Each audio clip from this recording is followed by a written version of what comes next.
All right, welcome into the Sports Objective. Actually, I guess I lost the intro there. Welcome in, everyone. Happy Father's Day. It's nothing like a cold open. I forgot about that, so I'll fix that. How is everybody? Welcome in. And Kyle is doing laps right now. He'll be with us in a little while. Johnny will be with us. Ladies and gentlemen, the legendary DJ in Eastern North Carolina and all parts of the world, Alan Vick is with me. Happy Father's Day to you, bro. Same to you, my friend. Happy Father's Day. No doubt. And we have a great interview. Speaking of Father's Day, we have Jay Paterno, the son. He's a father also, but the son of Joe Paterno, the late legendary coach. He's going to be coming on with us a little bit. We recorded it on Friday. He couldn't be with us tonight, so we recorded a little bit ahead of time. So my one-on-one with him will be coming on a little while. But Alan, man, we've had a great sports weekend once again with the World Cup Friday with the United States winning again 2-0 over Australia. They're in the knockout round. And I'm actually interested to see, people probably say this is the most soccer you guys have talked about in 8.5 years, but I'll be interested to see how well we do against Turkey on Thursday night. We need to have another dominating performance to go into the knockout. I think that'll be a telltale sign of how we dominate we got a great draw, the best we've ever had. I've been following this team since 1990. It's the best draw I've ever seen.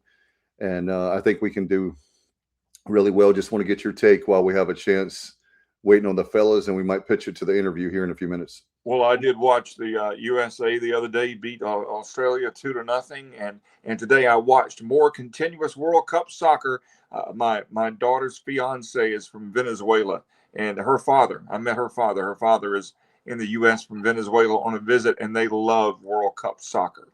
So we watched a lot of World Cup soccer today. They explained everything to me that I didn't know, and it was a lot of fun. But yeah, first time since I believe 1953 that the U.S. has started off 2-0. Is that correct? It's been quite a number of years. And what I'm telling you, what it is, they licensed the Elvis version of the Impossible Dream. Yeah, that is a great point. I hadn't thought about that one. So you might, think Alan. There's people in the world that we talked about this before with Bubba Rosenbaum. There are people in the world, and you say, "Oh yeah, I'm a big Elvis fan." I have to concede, and I'll do my concession speech. Alan Vick is probably the number one Elvis aficionado that I know of, and I know a lot of Elvis fans. And but that's a good thing because every time I'm around you, you know how much I love Elvis, and so being around him means that I've learned more. I haven't made the pilgrimage, but I do. I would love to make the pilgrimage with you and Nikki and a lot of my Elvis friends. And my mom and dad love Elvis, and they've never seen Graceland. So not to get off on an Elvis tangent, but I want to see Graceland really bad. Well, it's funny you say that. I've got friends. I haven't been in quite a number of years, and I've got friends that ever started to say, "Hey, man, we need to make it happen. We need to get a group together and go to Memphis, and not just for Graceland. I'd love to go back to Memphis and do, the clubs and the music and the food and the whole 9 yards. So I'd love to do that. Are you going to perform at BB King's? Yep, I'd love to see everybody who is anybody in Memphis. I think that'd be great. I haven't done that. Like I say, I haven't done that in quite a while. So I'd love to go back. So much has changed about Memphis, and so much has changed about Graceland over the last number of years. Stuff that wasn't available to the public when last time I was there. So I'd love to. One thing I'm definitely doing is I'm going to be the first. I'm going into Elvis's bedroom. I'm going in there, and I'm going to break. You're going to go up. You go upstairs, and you may make it halfway before you're tackled and shackled.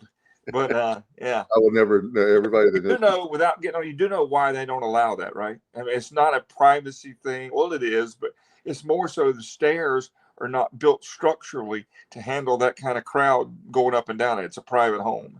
So the stairs would collapse literally if people, thousands of people went up and down those stairs, a monthly. So that's one of the big reasons, along with privacy, they don't allow you upstairs. Actually, that's not what I would not do that out of respect. I'm glad you told me that. I tell you what, I would like to do with you. I would love if they would let us. They probably won't, but I would love to do a show live from Graceland, their studio, you and me, and if we had some other folks. But I don't know if they let you rent the studio or not. I would pay. I love Elvis that much, and I love doing stuff with you.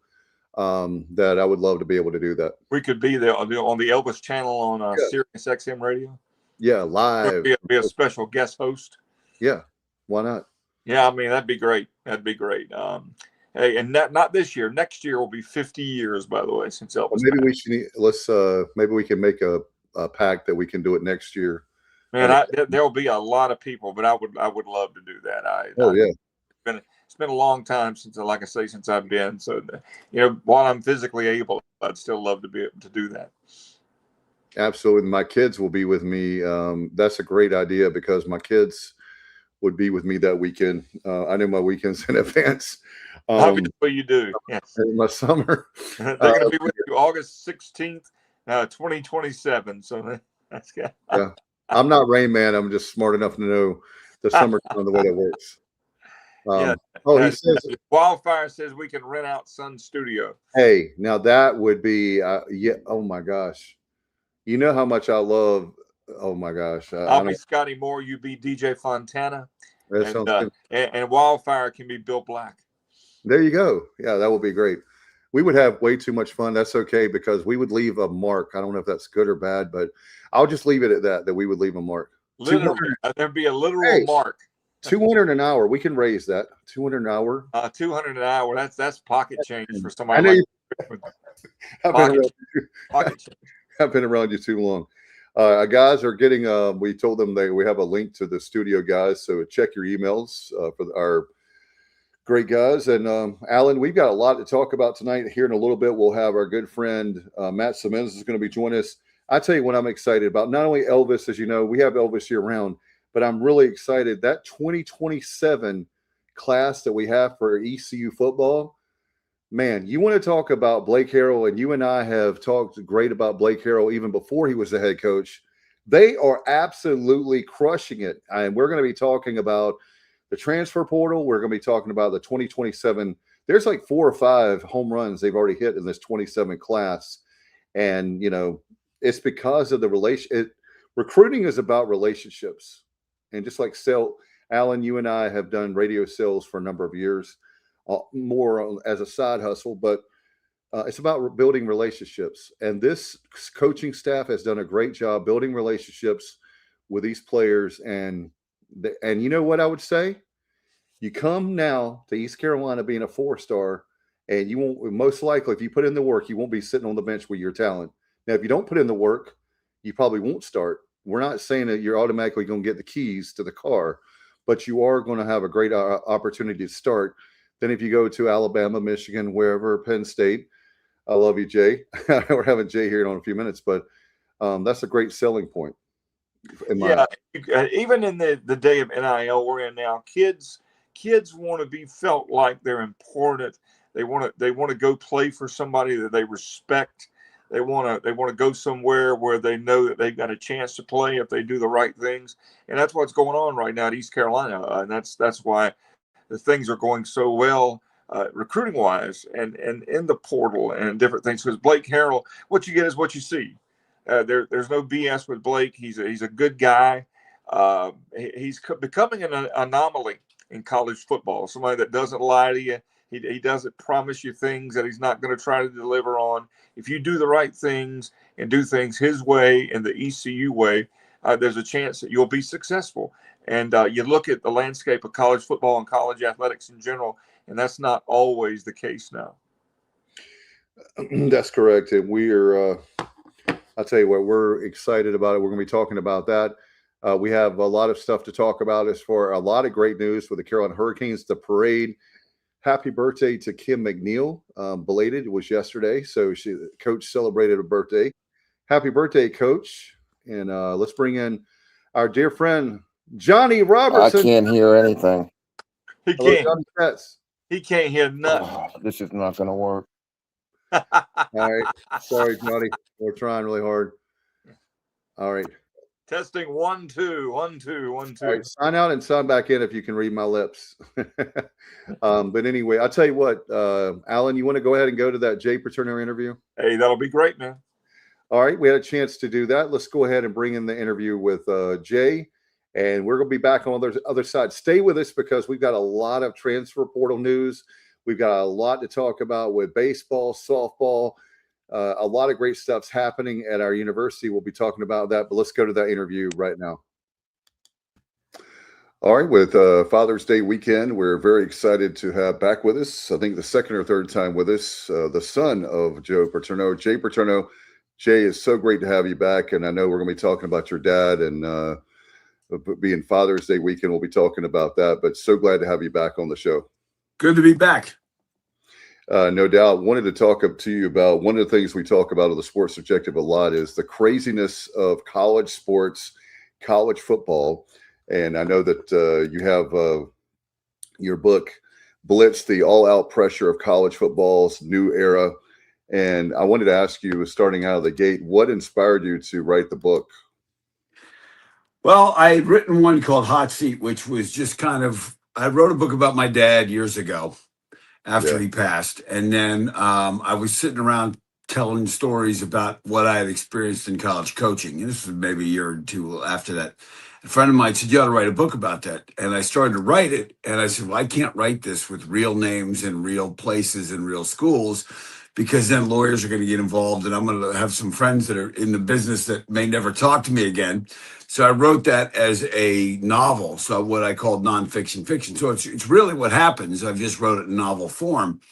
And then after that one was done, people said, well, now a couple of years later, with everything that's changed, what's different? And I'd stayed around the game because I've consulted in NIL. I'm on the board of trustees at Penn State. So I wrote this book kind of give people an idea, whether you're a fan, whether you're a parent of a kid who might be going to play college football, or if it has an interest in college sports.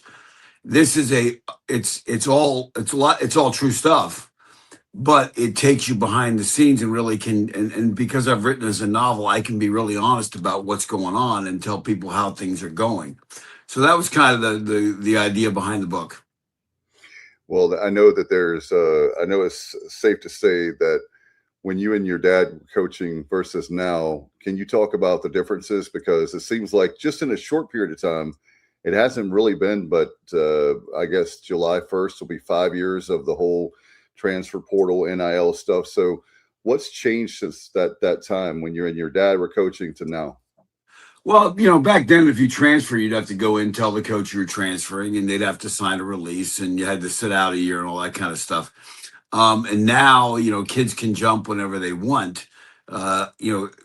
Just yesterday, a bill came out of the Senate Commerce Committee called the Protect College Sports Act, which I think if that passes, we'll start to get some control on it. But the money is what's really changed, is that, when a recruit comes on campus, you used to offer them a scholarship, and they would say, they'd say, I'm going to think about it, or they would commit right away, or whatever it may be.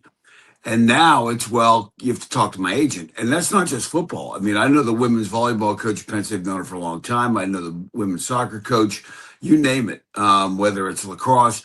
There are now agents involved in this whole process. So they come on the visit, and you say, well, we really like you. Well, I really like it here, but can you talk to my agent? And then now the coach has to go back to the general manager, whoever's handling the budget of finance that they have, say, well, here's your scholarship number, here's your revenue share number, here's your NIL number. Is that good enough? And then the agent says, well, Texas is offering me this, or Ohio State's offering me that. Then you got to go back to, so that part's changed dramatically. And that the pressures that guys are under right now, it's 24/7.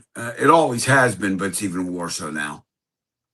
Yeah, Jay, we just had a quarterback that we had for East Carolina he's talking about all the right things, and I love the coaches. And then we were hearing behind the scenes, because that's the school we cover, that the agent wanted more money. So next thing we know, it just happened in a matter of a couple of days ago. Now that kid has gone from us being solid with us to a team very well in the Pitt Panthers. So all of a sudden, and it comes down to literally more money. Yeah, well, as a Penn State guy, no, I'm kidding. I was going to say something about Pitt. I'm not, but Pat Narduzzi at Pitt. I've known Pat Narduzzi at Pitt a long time. I really like him, so I don't want to say anything disparaging about Pitt. But I mean that's the way the world is now, and it's unfortunate. But I think one thing's about this legislation, if it does pass, and Ted Cruz, who's a very very conservative Republican, partnering with Senator Maria Cantwell from Washington, who's a liberal Democrat, and the two of them came up with a bill that is better than most people could have imagined. And it starts to get control of some of those things. And that's really, really important right now because it'll help temper some of the things that you talked about. And one of the complaints has been, well, it'll limit some of the things athletes can do, which there's some truth to that. But on the flip side, it gives athletes health care. It gives athletes academic protections. It gives them healthcare protections beyond their playing days. So if there's lingering issues, as well as it forces agents to register and be certified, and then it caps the agent's fee. So yeah, the athletes have to give some things, but they're going to get some things really, really that are really important. The agent's fees are capped at 5%. And you've had some agents signing kids in high school and get as much as 21%. Wow. So there's a lot of good things in this bill. No doubt. I need to study the bill more. I do know a little bit about it, but I'm not going to lie to you and pretend like I know everything about it compared to you. But I'm looking forward to. We have to do something to make sure that it's just like the Wild Wild West. Like we definitely want the kids to be compensated. We definitely want certain things for them. But it's gotten to a point where when you see a guy that's a high school kid and he's making millions of dollars before he even plays one down. And those of you that you and your dad and the people in the past that played and coached, it's like, wait a minute, this kid's making potentially more money than the coach. Yeah. Well, the status quo right now is just not sustainable. I mean, it doesn't matter whether you're East Carolina or Penn State. I mean, I can tell you, if you look at the expenses that in just a 15-year period at Penn State, they've more than doubled. In fact, almost 2.5, gone up almost 200. We're spending 250% of the money that we did for just 15 years ago. And that was before the revenue share kicked in. That's the last reporting period was before this 20 million in revenue sharing kicked in, not to mention the NIL that schools are arranging and all that kind of stuff. So, like I said, it's the status quo is not sustainable. Yeah, and we're even having to do a buy game this year with Alabama. They're paying us $1.5 million, and we're not like we're not like a FCS school, right? We're having to do that because 300,000 of that is going to NIL. So we're having to play more buy games than we really want to play because of the way that college football is changing so much. Yeah, and that's not a good thing to have. And I think the other thing that's going to be interesting to see is how this shakes out. And that, the Big Ten and the SEC are the two conferences that are holding out on this bill.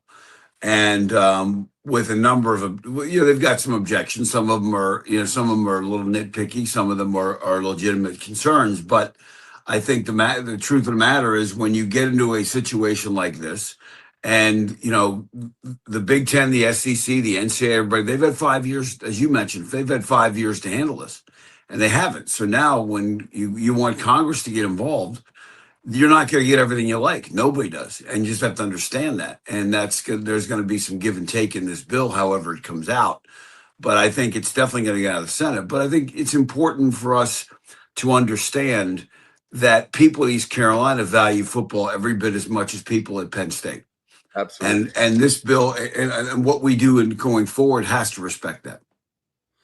No doubt. I was going to just say we don't get political this show, but it was embarrassing for you made me think of back when the Supreme Court, as you know, Jay, when that was a 9-0 decision. And when do we ever see a 9-0 decision on that? And it's embarrassing for the NCAA. Not only did they lose, it would normally be like as you know, 5-4 decision or something like that, but it was 9-0, and you can't get the Supreme Court or Congress to agree on anything. No, but with the Supreme Court, I was just really shocked. But on the other hand, like I said, not to get political, but I mean the reality is most of America is on board with this. I mean, it's definitely, you know, you look at 85% of people that watch, and some of the polling has shown 85 to 87% of people feel like something needs to be done right now. And I'm glad somebody is. No doubt. I had a question for you, being that you coached and your dad. One of the things that I have worried about when you were talking earlier in our conversation about coaches 24/7, what is the mental health and when the burnout has got to be outrageous? And you see some of these coaches, I've often thought about your dad and Bobby Bowden and other coaches, like how would they, I don't know. I know it's like speculation, but how would they handle stuff like this in the modern era? Well, I think the reality is if you go back 5 years, when that bill passed in California, Right. guys like of that era, they would have gone to the NCAA, they would have gone to conference commissioners, they would have gone and said, "Hey, let's figure this out. Let's help land this plane." I mean, it's in the air. The plane is in the air. NIL is happening, but where are we going to land? Where's this thing going to touch down, and where are we going to be? And there would have been a much more proactive effort then to try and get something done sooner than later. And it's been 5 years now. We've had time, so the clock has run out. But those guys would have gotten involved. Tom Osborne's a guy from that era. They all would have got together and said, "Look, all we're really interested in is making sure that we have a level playing field. Because if we have a level playing field, then I know when I show up on Saturday afternoon, you're across from me, that we're playing by the same rules.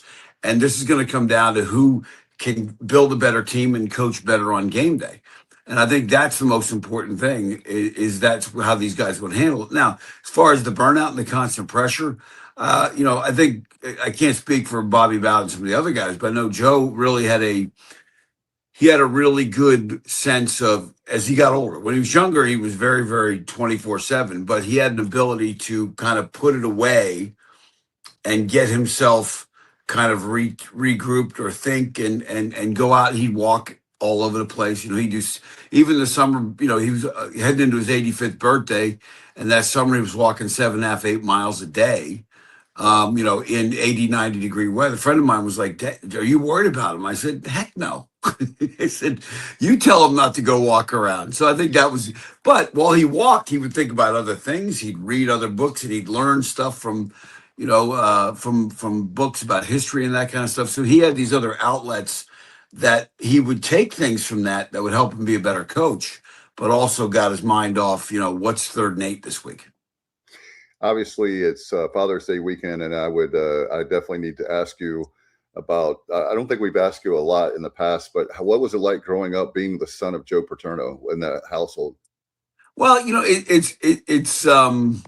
it's hard to say what like people say what was different about it. Well, I don't know, because I didn't grow up in another house to have that sense. But there was a lot of excitement in the house. You had home football weekends, and people would come into town, and you'd see family friends, and there was certain family friends of my parents that would come in, and when they would come in, they'd bring certain types of candy. We knew when they were coming, we were going to get this candy, and when other people came, they would bring these Italian subs. So you had all these associations with people, but on a day-to-day basis, he was just as inept as every other father, maybe more so at times, but in the day-to-day stuff. At one point, my mom asked him to do some stuff around the house, and he came back and said, "This is a right-handed hammer, and I'm left-handed." And my mom, he knew what he was doing. And my mom was like, "Okay, you know what? I'll get your son Dave," because my brother Dave was really good around the house with that stuff. Because I'll get Dave to do it. So he was no different than any other father that way. But when we would go out to eat, or we'd go to an amusement park or Disney World or whatever, it was harder to move around because people would recognize him and stop him. That was before the world of selfies. So it was, people would, want him to sign stuff or whatever it may be. But in every hand in life, there are good cards and bad cards. You get dealt a hand. And for all the good stuff that happened, there were things that he missed out on, or things he wasn't around because of his job. But you learn to deal with both of them. No doubt. I was going to ask you, I feel like that obviously I didn't know your dad, and I've met you a couple of times being on here, but it just seemed like he was a good dad, and not only to the players, he was like, I guess, a father figure to the players, but also I imagine he was good at home with you guys. Yeah, I mean, he was strict. But, he would say to us, look, you may not like me now, but when you're older and it's important that you understand what we're trying to, we're trying to help you prepare for life, then you'll really like me. And, he would say, my mom and dad had the same approach. I'm not here to be your friend. I'm not here to try and get you to like me. I think you just need to understand what it's going to take to, as you grow up. Now, there were a lot of laughs, a lot of good times, but, when push came to shove, there was definitely a line that I'm your father, not your buddy. I'm not going to take you out when you're 16, 17 and get your first beer and whatever and that kind of stuff. That never happened. It was, there was definitely a line that was drawn. And I did benefit from playing for him because a lot of things that I missed growing up because he was busy or because he was traveling or whatever it may be, I gained a couple of years of a father-son experience that was different. And then when I coached for him for 17 years, it created I got another vantage point to see what he was all about and really understand why he wasn't there a lot of times and what he was trying to do for all these players. And I can't tell you, when he passed and in the time afterwards, how many guys that played for him, would come to me and say, I didn't have a dad growing up. He was that guy. He was a father to me. And I lost my dad while I was at Penn State, and he became that father to me, and the lessons in life. So he was consistent that way all around. And he would tell players the same thing. It's not important that you like me now. You'll learn to like me later, and the older you get, the smarter I may look. And he was right. No doubt. I had getting ready for this interview. I know that one of your father's saying was you're only as happy as your least happy child. What did he mean by that? Well, I think the reality is when you're a parent, and this because you're a parent, you could have 3 kids doing great, but what's going to keep you up at night is the one kid that's struggling, the one kid that's not quite getting things done or whatever it may be. And that's the one, and that's your baseline level. If they're all doing great, then you're great. But it's hard for you to focus on the 3 that are. It kind of goes back to the Bible when they talk about the shepherd that has the 99 sheep that never drifted away, and the rejoicing of finding the one lost sheep. So it kind of parallels that in a way, and so that is something that. It's amazing how many times that I have 5 kids that, 4 of them are doing great and one of them's having a tough day. And that's my baseline. And he was 100% right on. And he used that as well with our players. When he would look at our team, he spent more time worrying about the guys that were a little behind academically or weren't quite getting things done like they were supposed to. And he would focus a lot of effort on those guys to get them over the hump. Can we talk some college football? Because I know that this is the hardest time for me of the sports year because I'm happy that my Carolina Hurricanes won the Stanley Cup, and I'm happy for Knicks fans out there. I was in diapers. I was 3 months old the last time they won.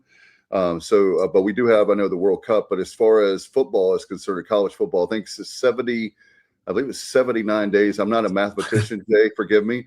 To college football, but what are your thoughts going on? What are your thoughts going into the season? Well, I think it's going to be really interesting because Indiana last year came out of nowhere, and I shouldn't say nowhere. They made the playoffs the year before, but I don't think anybody really, with them having to replace their quarterback and some of the guys they did, I don't think anybody realized that they could do that. And I think you may see that more and more because with the transfer portal. And with, you don't know what somebody's roster is from year to year. Used to be, you go, okay, they've got 18 starters back. They recruited these guys. But you never know when they pick up. Like, nobody saw Fernando Mendoza win the Heisman Trophy last year. No.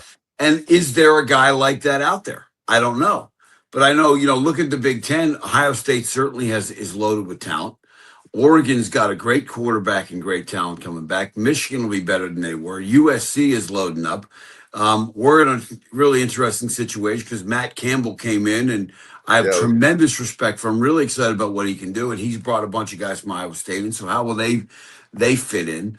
And then you look at the SEC. Everybody's kind of counting Alabama out, and it's Texas, and it's so we'll until they start playing, you just don't know.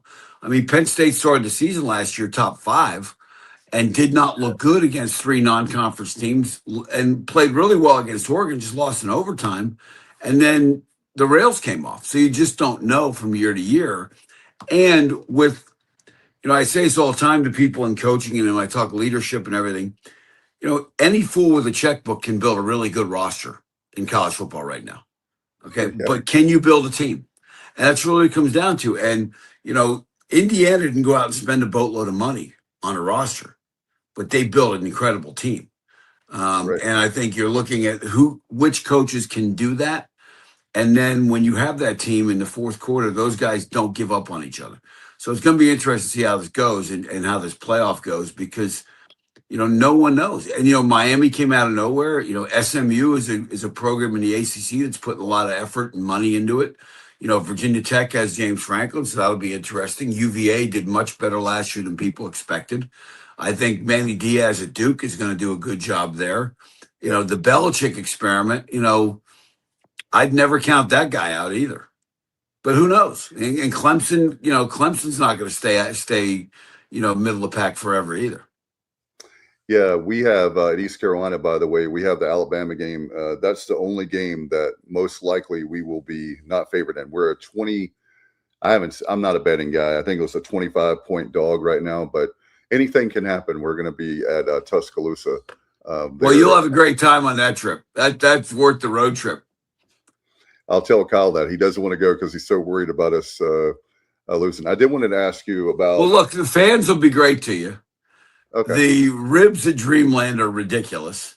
Yeah. And the only you can get at Dreamland is ribs and Wonder Bread. That's the menu. And then I'm sure it's probably changed since I was there. It's been a long time, but and it really is one of those places that's even if you go and get shellacked, it's worth going. I wanted to ask you along those lines because maybe you guys you're on the board of trustees. Maybe we'll have a bye game with Penn State. I've heard many. I have a close friend, Stephanie, but I have people that obviously grew up there, and they've told me about Happy Valley. What makes Happy Valley a special place, Jay? Well, we're in the middle of nowhere. I mean, I shouldn't say middle of nowhere, but we are not a suburb of a big city. So when you come to Penn State, everything around you is college town. And it's really like living here. It's like you found the fountain of youth. So 50,000 people will always be 18 to 22. So as a result, there's this vibe. And then where the stadium is situated, there's parking lots, but there's a lot of fields. And the tailgating is really, as far as you can see, it's just tailgating. We park a couple thousand RVs every week. And those RVs, some of them come in Thursday night, some of them come Friday, but you really construct these temporary neighborhoods. And the people park next to each other. They've parked next to each other for decades, and they know each other's kids, and so it's really a family environment. And it really is, when you talk about our fan base, I've always referred to it as it's very much a NASCAR fan base. This is not a bunch of wealthy corporate people. These are people for whom this is their disposable income. And this is what their family does. They don't necessarily go to Disney for a week every year. They go to 7 Penn State home games every year. And they know who's bringing the brisket. They know who's bringing the beer. They know who's bringing this, that, all that stuff that goes into a tailgate. So, it creates this, it's been decades of this and it's tradition. And that's really what it's about. And whether we win or lose, people have a great time. It's about the connectivity. It's about the memories. No doubt. They want to win. Don't get me wrong. I can tell you from your years coaching, we didn't want that. They've enjoyed the memories, but they wanted the memories to be a little bit better. No doubt. I wanted to ask you, as far as the players or teams from your father's era, which ones stand out to you? Oh, geez, you're gonna put me in trouble on this one. I'm sorry. No. Look, the guy, he had 5 on the teams that finished on. The thing people realize is, if there was a playoff era, he would have had a number of more. He would have had 5, 6 national championships. I can say that without hesitation because he had 5 undefeated teams. Only one of them was voted national champion. Okay, so there are 4 times he ran the table, didn't get a shot at. There were other teams that finished with 1 loss that at the end of the year were probably the best team in the country. And his record in the New Year's 6 bowl games career was 14-5. which is Wow. incredible. Yeah, but so I mean, this is a guy that knew how to get ready for big games and bowl games, so would not have had a problem. That playoff thing would have been right up his alley, and he advocated for it all the time. So I think to narrow it down to certain teams, I'm going to get myself in trouble if I do that. But certainly the 5 undefeated teams, the 1982 national championships team went 11-1. We had a Big Ten title team in '05 after a couple of bad years when people were counting Joe out, and we were picked 8th or 9th in the league and won it. So I mean, there are teams like that really jump out at you to remember. All right, I know we have a few minutes left, so you ready to do like a rapid fire really quick? Yep, I'll give you fast answers, which as you know, is not necessarily my forte. No worries. I just want to make sure I know you have somewhere to be. What is I'm putting you on the spot here, your favorite Penn State victory? Do you have one? I know it's probably saying, what's your favorite child, but. Oh, geez. It's like saying your favorite child, but the one that really stands out was the Fiesta Bowl after the '86 season when we beat Miami. That really jumps out because it was just an incredible coaching job and performance. What is your favorite Penn State tradition? Well, it used to be walking home from the games with my dad, but obviously I don't have it anymore. But I think the whiteout, if you haven't been to a whiteout, it really is something to see. I mean, it's magic. Yeah, I have seen it on television, but I have to come up to Happy Valley for sure. What's the best player you've coached? Now, I am not answering that one. That's going to get me in big trouble. Okay. All right. What is your toughest opponent you ever faced?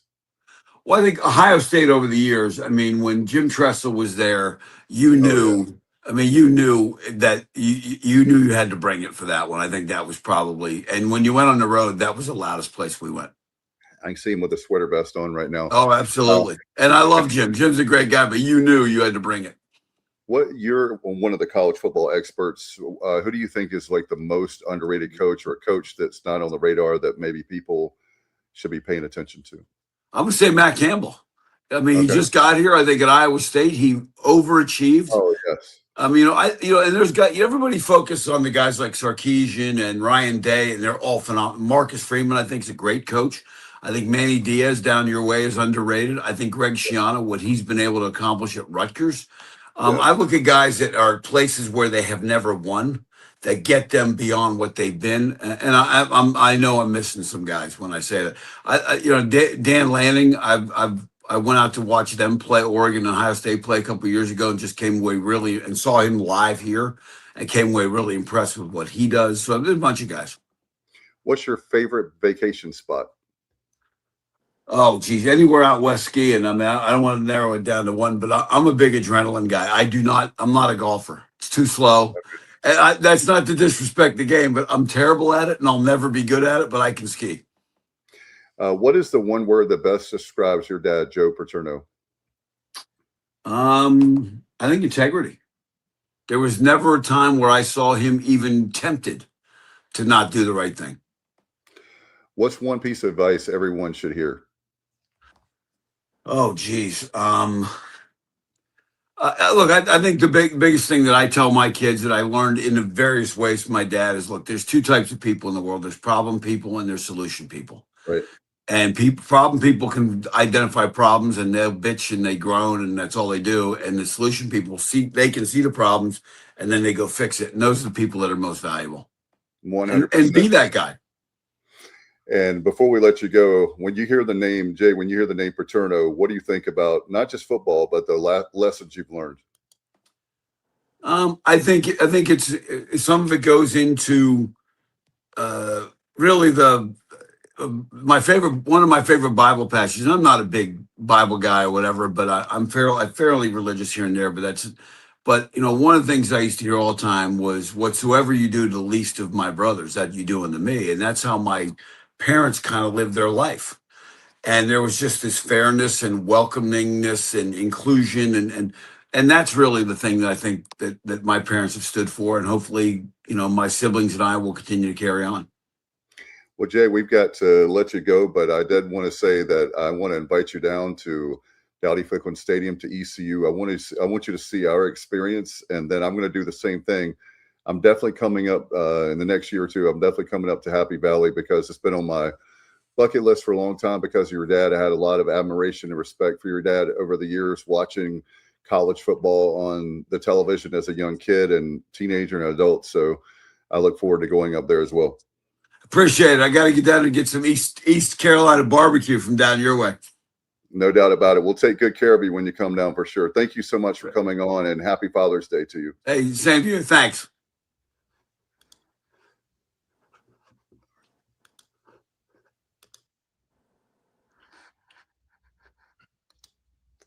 All right, fellas, we're back here live, and welcome in Kyle from LaGrange Barber. And you have, how many laps did you do tonight, bro? Just 5. It got dark on me. Okay. All right. We're glad to have you in. And very good interview. Thanks to Jay. Appreciate him very much. And definitely got to get him down here. And I know when people talk about, people don't realize, I think there's a lot of people that they hear East Carolina and they have no idea the game day experience that we have. We have a great game day experience. And just want to make sure everybody, if people haven't come and they want to come, then we'll get tickets for them. We'll let them know and show them a good time. But anyway, happy Father's Day for people that are just joining us. Appreciate a lot of people have been joining us here on this special day. So happy Father's Day to Alan and also Justin. I don't know, Stevie. I don't know if he's coming on or not, but anyway. What about JR? Is JR joining us? Yeah, we're trying to get him. It's some technical difficulties, but we're trying to get him in on the game, and also Matt as well. We've had some. I'll tell you what, Kyle. The last 2 weekends, for many reasons, have been great sports weekends. And guys, I am just fired up about the 27 class that Blake Harrell has gotten, and we've got a lot of great things for the transfer portal for baseball and softball, and of course, what we're going to be talking about a lot tonight, football.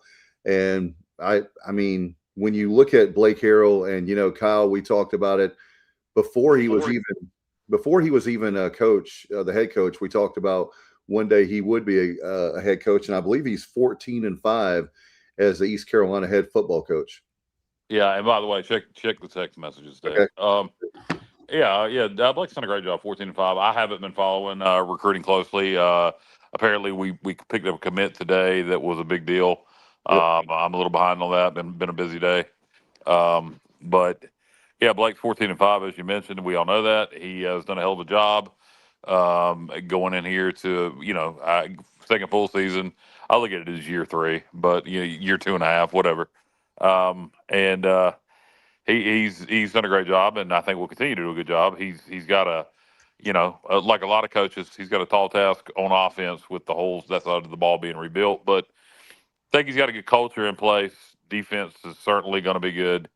I guess you wanted to talk about it relates to recruiting. And unfortunately, I am a little behind on that, Dave. So if you have the information on who committed today, spit it out, my friend. All right, let me. I do. Hang on one second, as I'm getting a phone call, so I'm trying to go back to. Yeah, hang on one second. We got Hyman, a defensive lineman, chosen Hyman from Kernersville, and that was a really big deal. And there's been some other guys for that 20.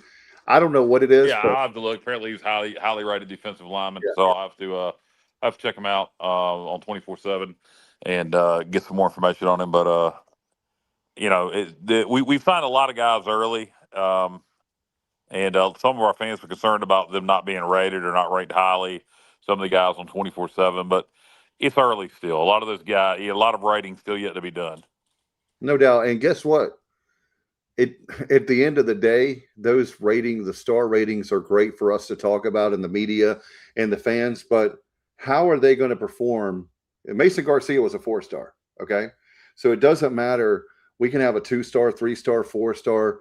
But this, what's great about this coaching staff is they do a great job coaching these 2- and 3-star guys. As that's what the bread and butter for East Carolina is coaching of these players. Really, we have to be player development. And it's okay that we don't get 5 stars in my book, because we win a lot of football games.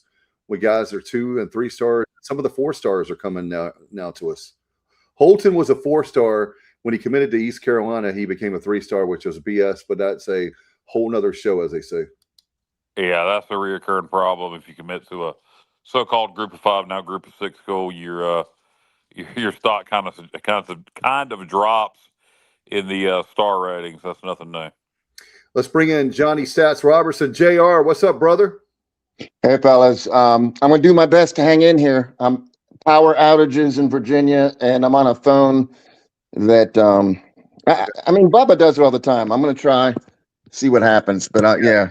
See if you can, let me see here. Let's see if we can help JR channel his inner Bubba. Like, you Well, can hell, I do the show. I do the show on the phone every week, but I'm Hey, Johnny, you have to go to on a flip phone.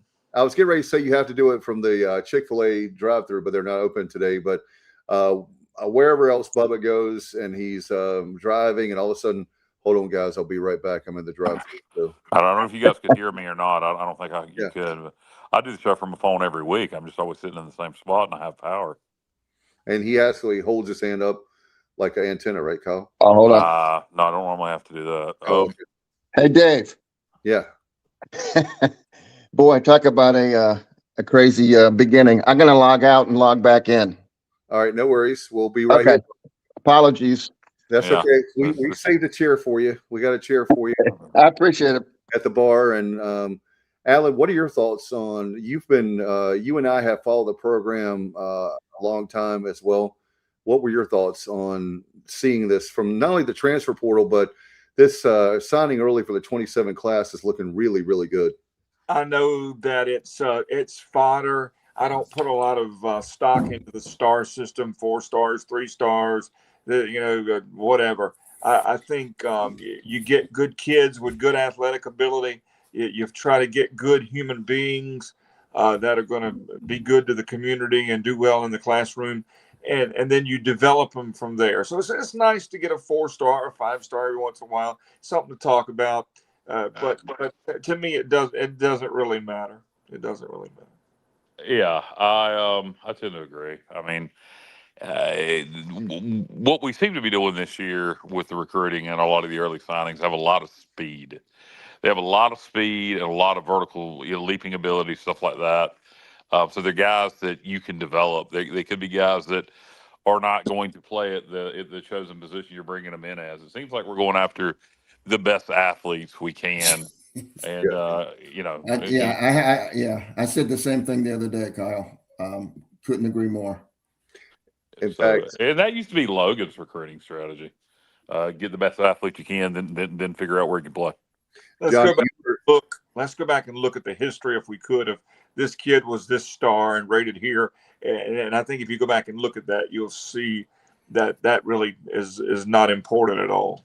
But this kid, Pook Rogers, the defensive end, yeah, he's seriously, I mean, he deserves every star that you want to give him. I mean, he played at 2 really competitive high schools, Grimsley and Dudley. He finished up at Grimsley, started at Dudley. But, I mean, this guy had offers from, I mean, he was signed to Virginia Tech, Carolina, Auburn, Arkansas, Florida State, UCLA. It goes on and on and on. LSU. I mean, he could have gone anywhere he wanted, literally, and he's coming here. Yeah, so I came out of high school as a 1-star disc jockey.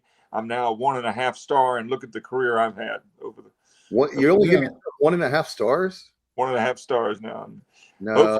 Hopefully by this time next year I'll be a 2-star. Well, what I always used to say, and I don't say it as much now because of the transfer portal, so high school recruits aren't as prevalent as they used to be. But I used to always say, give me 5-star coaching to develop talent and a 2-star player versus a 5-star player with 2-star coaching. Exactly. Because you know what you got with 2 stars with 2.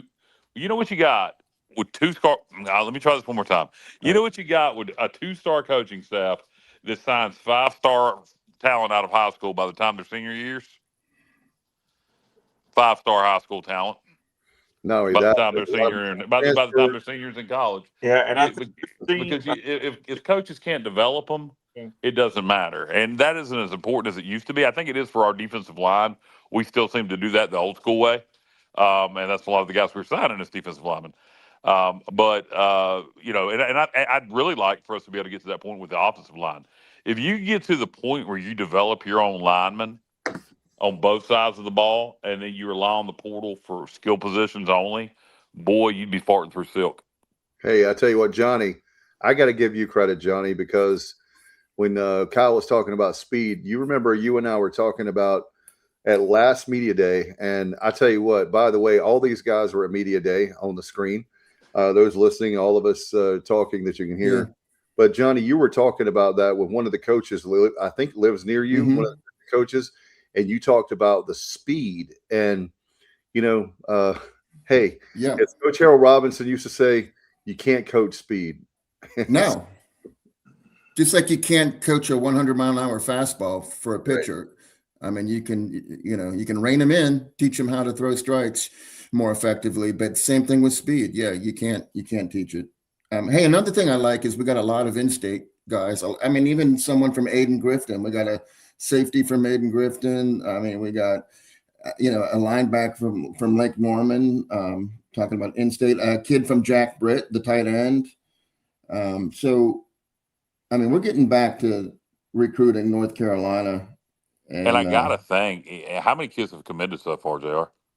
Oh, my goodness. For the class of 27? Yeah.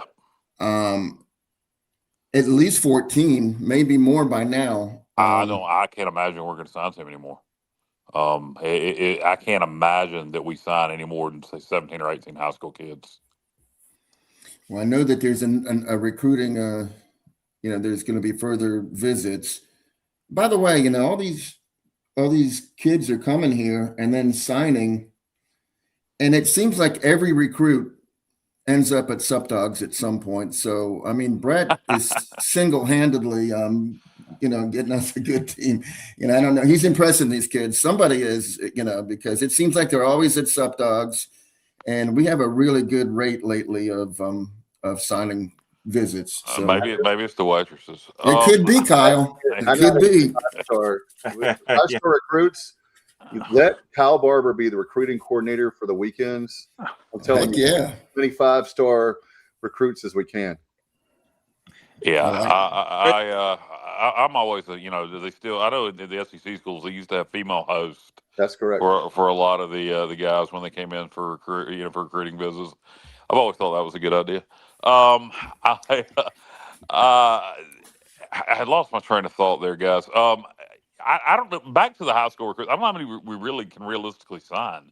If we've already got 14 kids committed, I mean, we're not going to fill up a whole recruiting class of high school kids with the transfer portal out there. So I can't imagine that we're going to sign too many more. I'm going to say this, and I hate to go here, but this is the times we're living in. We have 14 commitments that I have counted so far. That doesn't mean even Pook, the 4-star. We got a whole year to go. Oh yeah. I mean, look at the look at the quarterback from exactly. Has he already decommitted and committed to Pitt, or is that still just fodder? No, I mean, I don't think he's decommitted yet. I don't think he's signed with anyone yet, but I believe that he's gone. If Pitt wants him, he's probably gonna get paid. Yeah, that was the word. They can pay people to sit on the bench, as Stephen Igo said. Yes, exactly. We can't, and we can't do that. So I thought that was a good point by him. Early January. No. Is it still? No. Is it? Goddamn. Is it? It's still in December. The transfer portal is now January. It's still in December. Which they need to move that back to February, where it was at this point.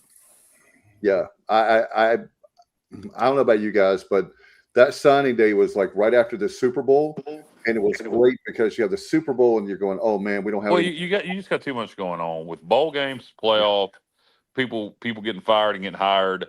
You got the portal to manage, even though it doesn't officially open until January. You're already managing the portal as soon as the season's over. If it were me, I've said this before, I would put the signing class back in February, and I would move the transfer portal until the end of the academic semester. I'd do it in May, and that's when we'd open the portal up. I think that would, guys wouldn't be here for spring ball, so that would be kind of irritating. But you wouldn't have to worry about postseason, et cetera, because guys would have no reason to sit out when they don't have to worry about where they're going until the spring. And there's so many people. You make a great point, Kyle. I want to add to that. There's so many people talking about the death of bowl games. Well, guess what? If you don't fix exactly what Kyle said, that's the way bowl games are going to go away. Is that, for example, when we're going to be going to a bowl, who knows where it'll be and how big or whatever. When we go to a bowl, Kyle and Johnny and Alan, all of us, we like to spend time together and joke around. That's great. But why we're there is because we want to win the football game. And when you have this guy out and that guy out, and I mean, if you don't think that Blake Harrell and those coaches are great, see the Pitt game and then come get back to me, because they did one hell of a coaching job, and everything, like Kyle said before, we've talked about ad nauseum, not talking about the bowl game, went exactly the way we needed it to. But you want to talk about players, and when fans want to see those players play, like Kyle said, if you want to keep those bowl games, the way you can keep those bowl games is not let those guys sit out, because they don't, the transfer portal is not open yet. And it's not going to open in January, push it back to the end of the academic year. Like I said, I would do away with spring ball, and then I would open the transfer portal. I've talked about this on the show multiple times. I would open the transfer portal at the end of the academic year, and then I would be starting fall camp right about the end of June, 1st of July, and we'd have an NFL type model. I like that a lot, and I think there's a lot to be said, especially, Kyle, going back to, we've talked about this a lot with the NIL situation. The guys are pretty much employees, so you report to camp, and and maybe you put in there about how much you're going to get if you don't show up, and you do away with spring ball, because now, because that's going to be the big thing about people say move the transfer portal to the end of the academic year. People are going to be like, well, what about spring ball? Well, we don't have spring ball anymore. Now we're going to start camp at the end of June, 1st of July, and we're going to practice all the way until the season starts. Now, I think the only negative to that would be, and it would be, guys, if you want to transfer, you better be busting ass in where you're at now in the weight room, because that's the one thing you'd be scared of, is guys showing up out of shape because they haven't been in your conditioning program. But you got to be responsible for yourself, and if you're transferring from Western Michigan to East Carolina, well, then you better be still hitting it hard in the Western Michigan's strength and conditioning program. And Kyle, and that's great. You're spot on as usual. Another thing is, we talked about it a lot. They need to have contracts, and in that contract, I would have about that. Did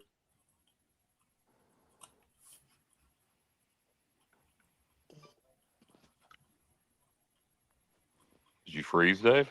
Yeah, I think you did. Davis froze, or either he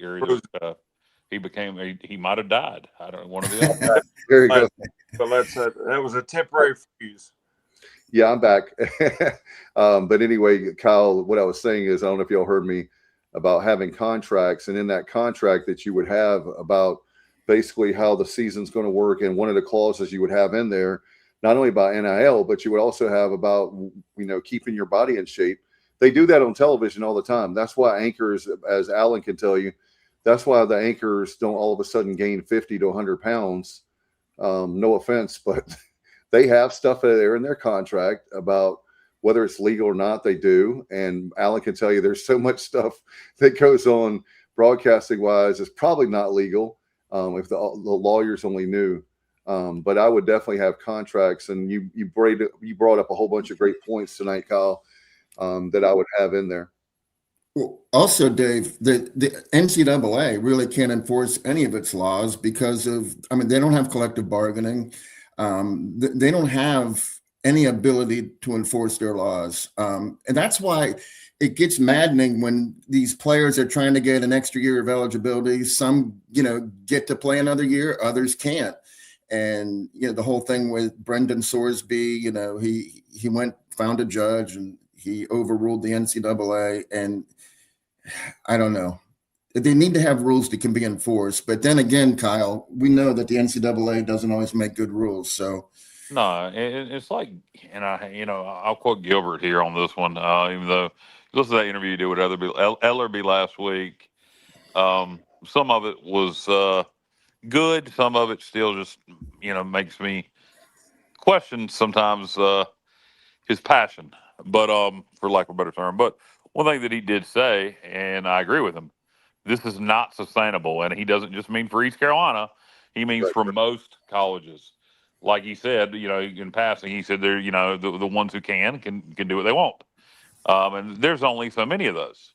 But for most, not just East Carolina, but some schools at the Power 4 level, like in NC State, for example, Wake Forest. Wake Forest.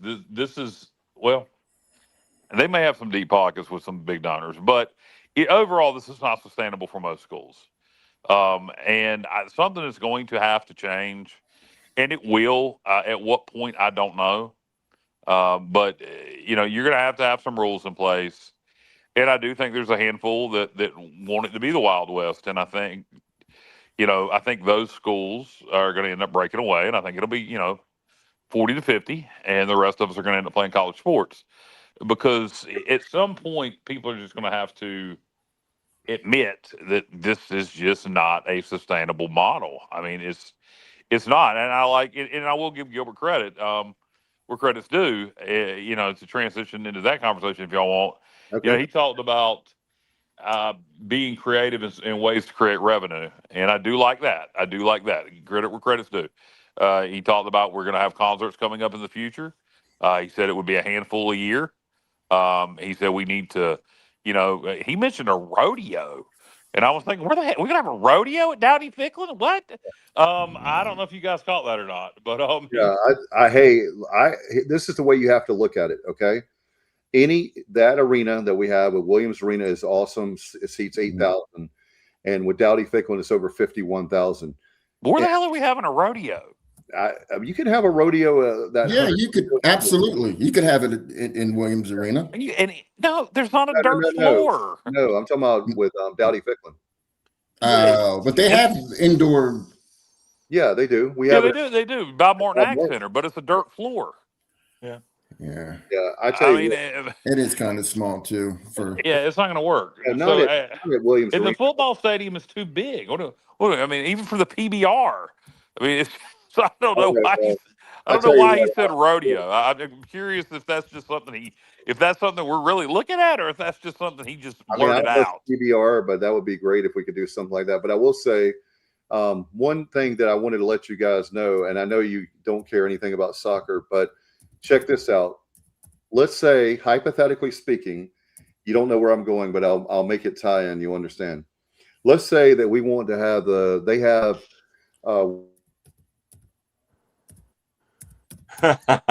David. And so listen.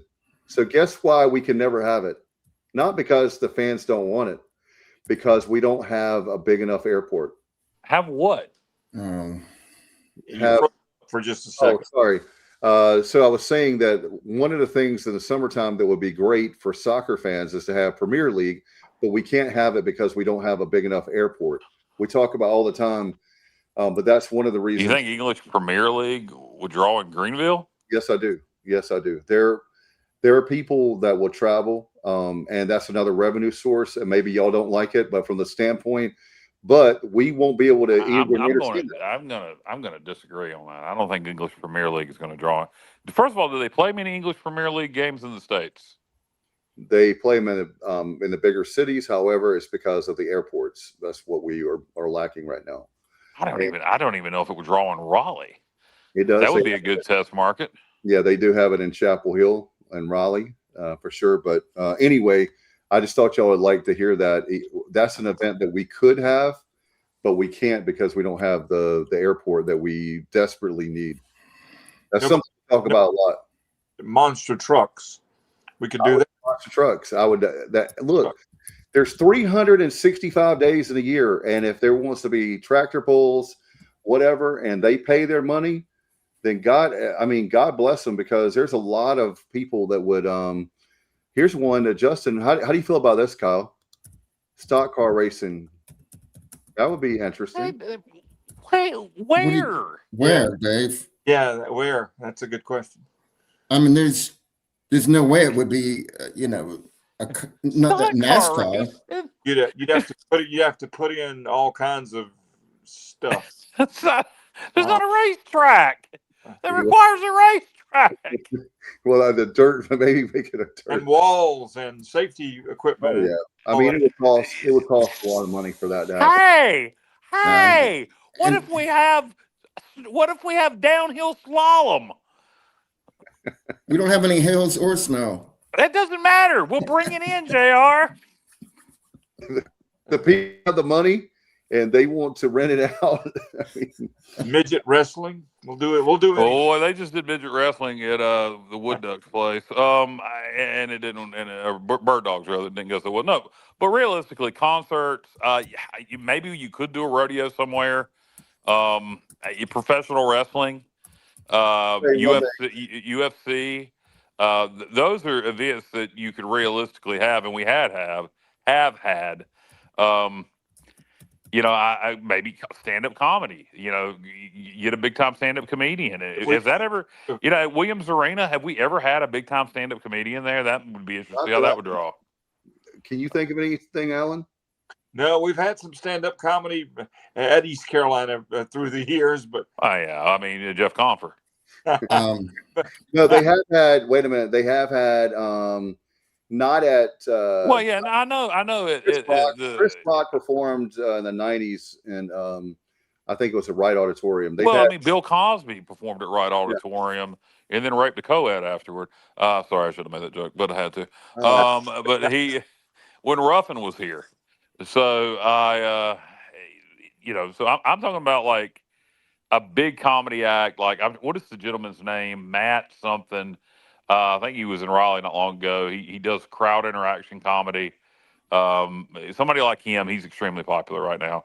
I can't think of his name. He bought the Occult Museum where they house the Annabelle doll. If you guys, that might help. You guys know what I'm talking about. Maybe not. Might confuse you even more. But the big one is obviously concerts to create events that would draw other revenue. Well, hey, Yes, what about Right? Yes. You know what other schools are doing this upcoming season? I prepared a list. LSU is going to be wearing patches from Woodside Energy they said 8-digit agreement they have with Woodside Energy to wear their patches on their football uniforms. UNLV is going to do Accesso Biologics, $11 million across multiple sports. Arkansas is going with Tyson Foods on all their sports teams, and Memphis is using FedEx patches on all their sports teams. Wyoming's using Tallgrass Energy, New Mexico State, Into the Mountain Gods. I mean, these teams are going out there and generating income any way they can, and that's kind of a easy way to do it. I have no problems with that. In fact, Gilbert talked about, to be fair, like you said, Kyle, I agree with him 1,000%. There's no way, speaking of not being sustainable, we have to be creative because we're East Carolina. But, yeah, well, I mean, what are we doing in terms of looking for a team patch? I mean, somebody mentioned about Mr. Beast patch. He was talking about the return on investment that Mr. Beast would want. Obviously, $100 million investment is not going to happen. That's a ridiculous amount of money. right. But let's say Mr. Beast invests another $10 million to put his patch on our jerseys. I think we can give him that return on investment. We'll have a game where it'll be like you had. Kyle, I loved your idea, and we'll have the name like an alter ego kind of thing.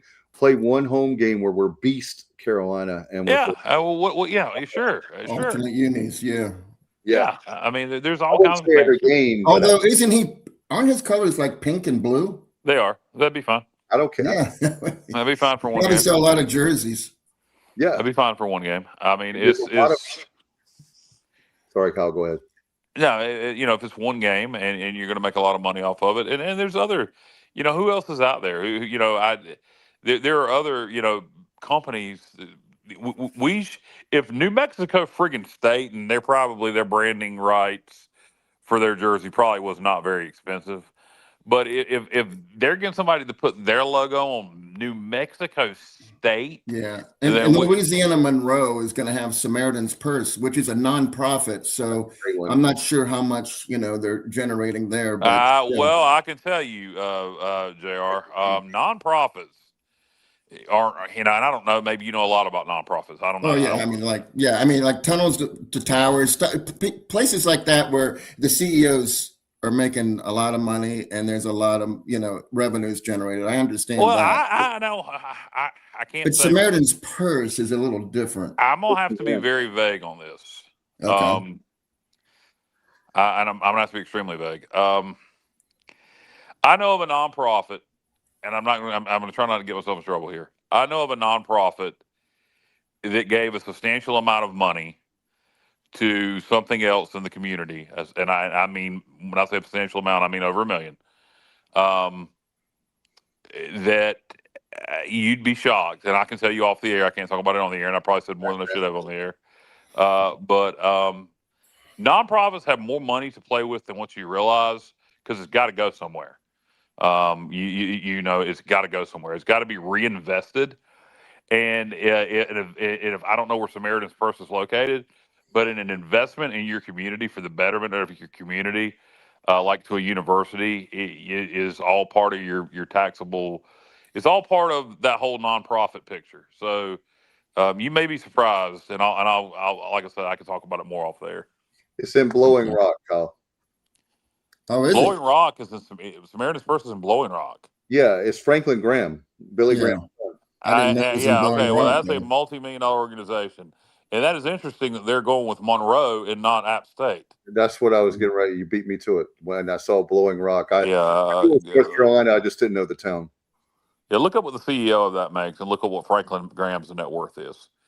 So, I mean, yeah, yeah, that is easy for somebody as big as them. That's easy to do. I mean, easy.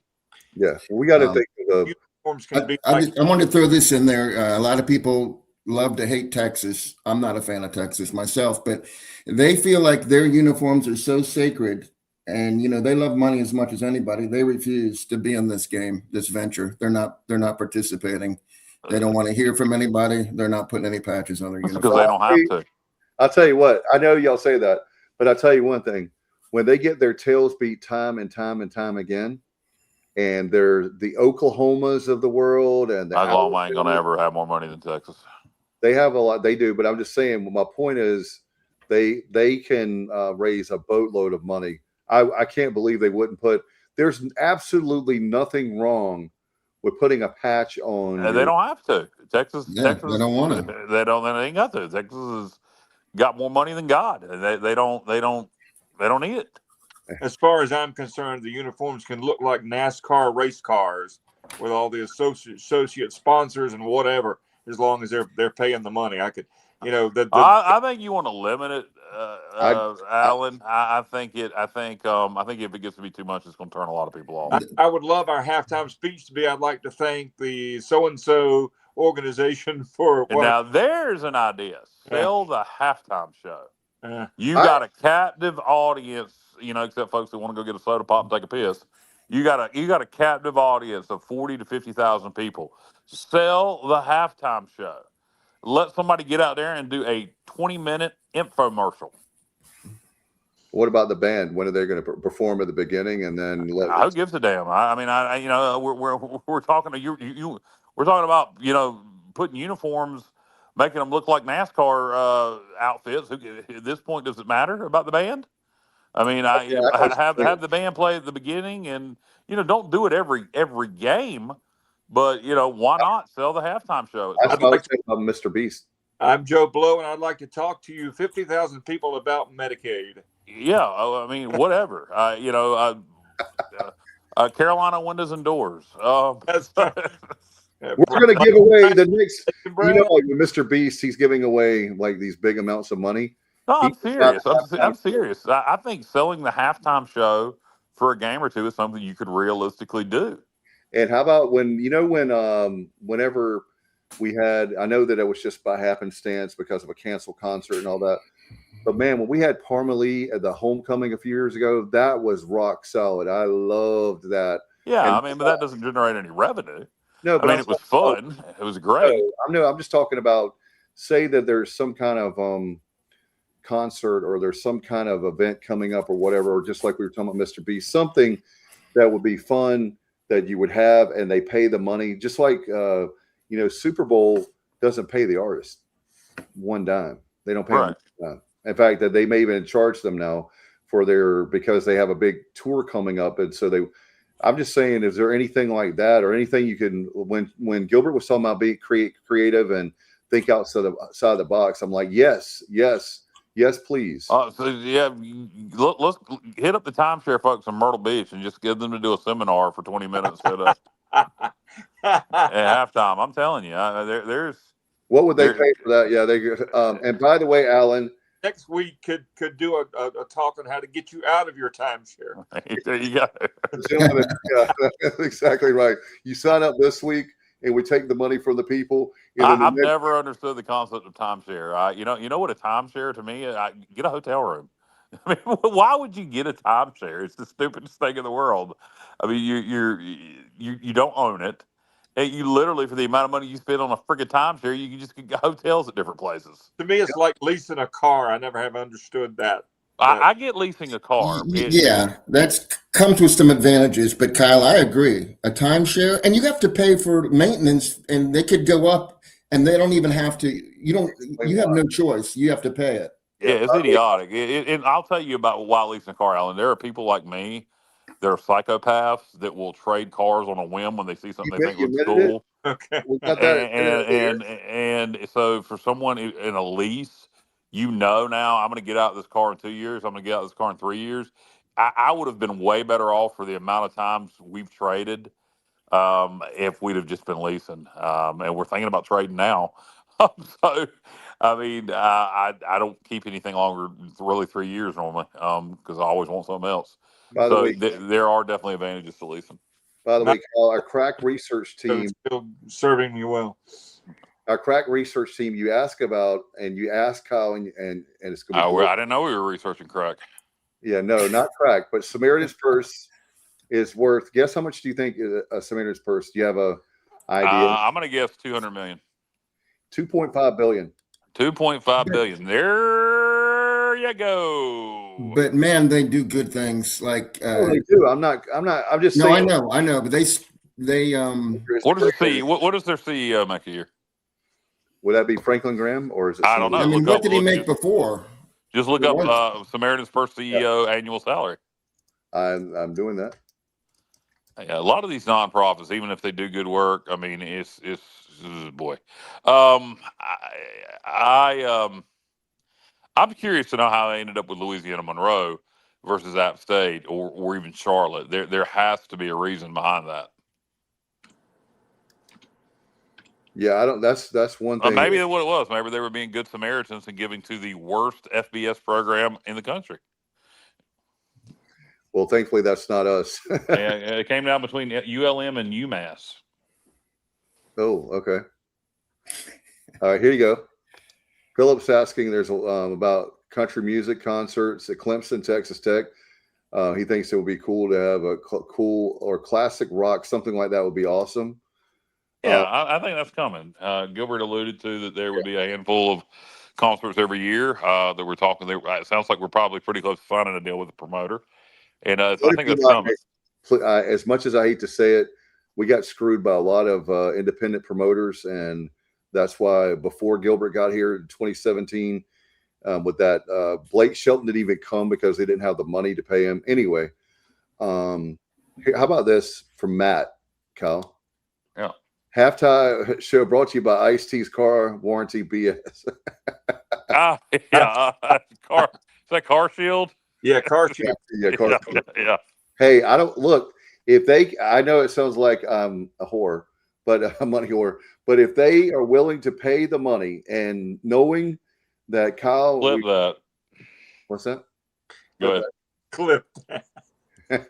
If they're willing to pay us, then by all means. I mean, yeah, Danica Patrick could come. Ice-T. Speaking of whores, I tell you what, I'm not talking about Alan Big that way. Not a whore. Alan Big is not a whore.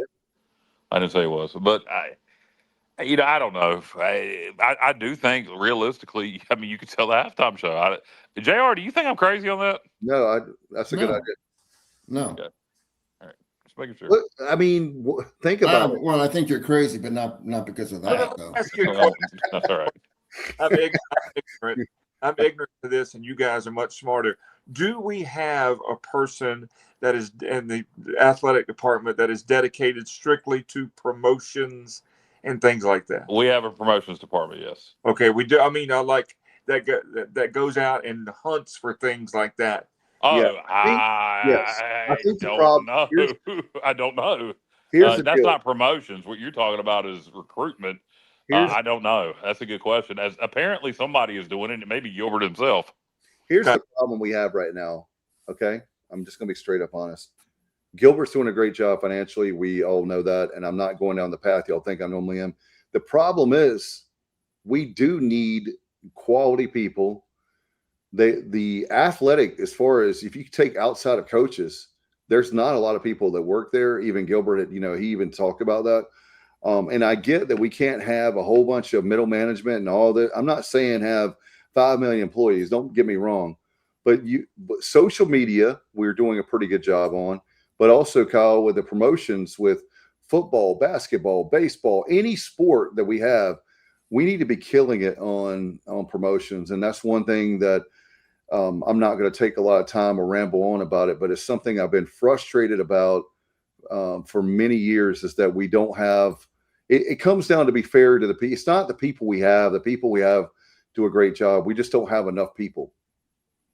Yeah, no, it sounds like we do have staffing issues. I wonder if some of that could be solved. I'm assuming we utilize internships from students. Yes. Are we doing anything where with certain programs where we're offering, hey, if you come work for the university, maybe for a little less money than you would somewhere else, we're gonna forgive your student loans.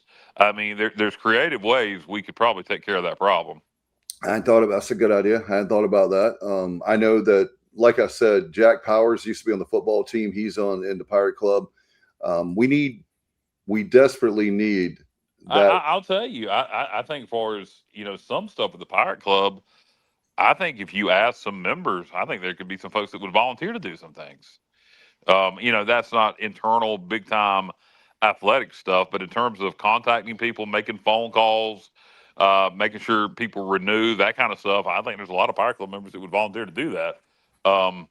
In terms of day-to-day operations, if we're understaffed, then we need to figure out a way to solve that problem.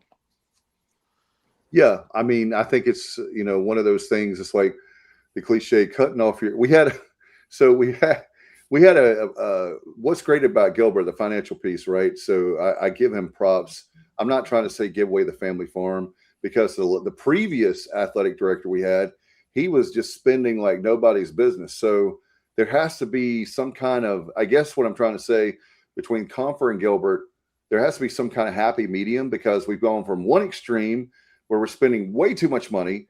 And now I understand that it's not easy I'm not criticizing about running an athletic department. That's not my expertise. So I'm not trying to put myself as the athletic director, but I do think there's a lot of things, like you said, Kyle, there's a lot of people on this show and people that listen and watch this show that if they were given an opportunity to say, hey, can 10 people right now that graduated from East Carolina, can you call them and get them to be a member of the Pirate Club?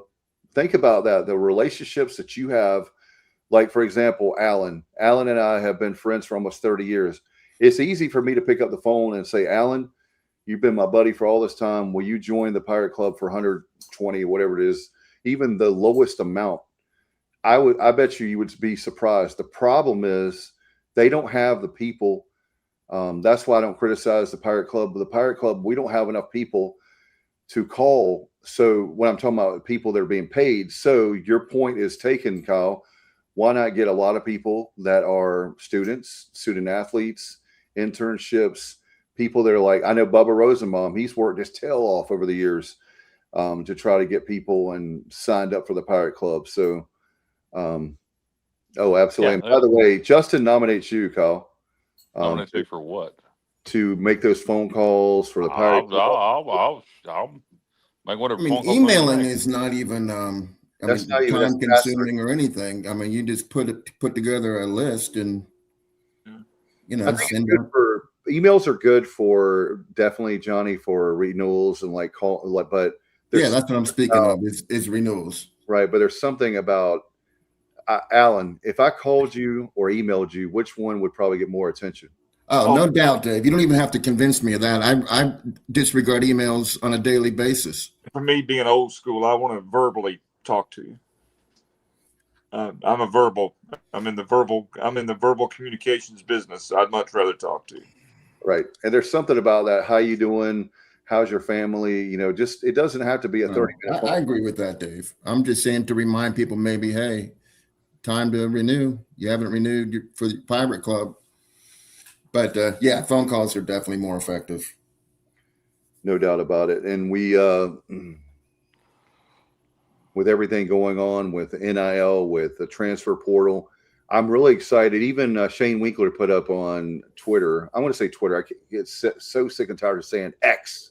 I don't know. It sounds like a bad football league, or I don't know. But he put up there. They've got 4. How about this, Kyle? 4 P4 hitters, really good hitters. They're coming in for the softball team. That guy knows how to work the transfer portal Sure. like nobody's business. So we got a great picture from Johnny, I know, from Auburn. Was it Saxon Roberts? Yeah, Saxon Roberts. He's not a great pitcher yet, but he certainly can be. Right. Yeah, he only pitched 2/3 of an inning last year. But in other words, they see the potential. They're buying into the potential of the kid. Yeah, actually, that was 2 years ago. Last year, he only pitched 1 batter. But yeah, he throws over 100 miles an hour. He's just very wild. Great attitude. Change of scenery might be what he needs. You guys brought up an interesting point that I wasn't aware of. I know inside the athletic department there are staffing. But wait a minute, Alan. Hold on, I'm going to cut you off. Put Justin's comment back up on the screen. I'll tell Oh, you yeah. what. I'll tell Yeah. you what, Justin. The amount of times I've said that, but in a totally different context. I just got what you're talking about, Kyle. That outlaw girl from Duplin County is a stud. Her father played baseball here. Well, I'm not talking about that young lady with the last name Outlaw. I Using know. a play on words. Yeah, I got it. That was funny. That was a good get though by Shane for sure. Yeah, we're the softball team. He's making sure that softball team is going to win American championships, and we'll have to get him back on. But really good dude. And if there's been a coach, and it sounds corny to say, that fits the transfer portal era, it's Shane Winkler. We don't give him enough love, but they're doing a great job. And baseball, Cliff Godwin, he's doing a great job. Look at the signing class they have, and going out and getting the pieces. And hopefully, the biggest issue for baseball is simply staying healthy. So we'll pray. We'll pray for that. Hey, I saw something interesting. Speaking of recruits, we've been talking about football in the class of 27. Well, we offered a kid from the class of 28 already. He's already had an offer from Southern Miss, and now we've officially offered him. And that would be Jordan Hankins, our defensive coordinator's son. He's going to go to D.H. Conley. He plays baseball. He's pitcher, second baseman, outfielder, and football. He's quarterback, running back, safety. So the kid does a little bit of everything. Now, whether he'll ever wear a Pirates helmet or not is a different story. But we did offer him, so I just thought that was Southern Miss. Okay.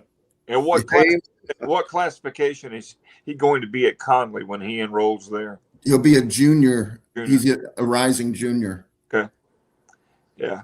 Justin's saying, what are the chances we hold on to these guys, have a great year, and Blake could be gone? Well, guess what? That's a great problem to have, Justin. We hold on to these guys, have a great year, and Blake. I mean, if Blake's gone, he's gone. I mean, there's nothing you can do about it. And let me tell you something. For Blake to be gone, Kyle will tell you, because he and I have been talking about this for years. We're going to have one heck of a season. Exactly. A miracle kind of season. I'm not. Well, it don't have to be a miracle type season, but I mean, it's going to be I think you would have to be in conversation for the American title at least, and I think for Blake to be gone, I think nine regular season wins, 10 with a bowl at least. For him to be gone would be my guess. Then again, you never know. Sometimes you just have a bad year for coaches that ain't a lot out there. Maybe another year like last year could get him a P4 job. But most likely, if Blake's gone, we had one hell of a year. So, I don't want Blake to go anywhere, but it's the reality of what it is. And if he goes and becomes the next head coach at South Carolina or wherever, then that means we had one great year, and we just got to make a really good hire.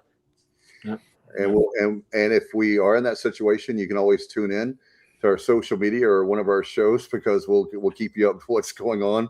Kyle Barber's got his Rolodex of coaches that he can dial up right now. Right. Yeah. I'll worry about that once we start the season goes. But I was being silly, but we don't have to worry about that right now. And so for me right now, I'm just more concentrating on being in the off season. And Johnny, how many days is it? 77? 76. I haven't started the countdown yet. 76. All right, Kyle, there you go. All right. I knew I was close, but close doesn't count. He went 11 weeks minus 1 day is what he just did. Nah, it was 77 yesterday. It's 76 today. That's good math. That's a much easier equation. I literally posted a video on our social media saying it's 77 days till kickoff. Yes. Here's the 2007 ECU UNC game yesterday, and it's got around 70 reactions. So that was yesterday. So I know today is 76. Yep. All right. So tomorrow will be 75. That is correct. Boy, yeah. Keep watching our social media. I don't do that daily. I think that's too monotonous. But when I decide to pop up there with how many days it is till kickoff, I always attach an interesting game. And if you guys want to see some cool ECU games from over the years, follow our social media. Justin Butts, they're working on the new QA4. And by the way, Matt says, really surprised somebody didn't come after Harold with the chaos last year. I agree. But, like Kyle said, just like for coaches, it has to be. I think Blake needs one more year to prove himself. I think people need to make sure that just wasn't Houston's foundation and all the right pieces hitting at the right time. This is all his. This is all his hires. This is his portal class. If it works this year, he's going to be a hot commodity. He got on people's radar after the bowl game last year nationally.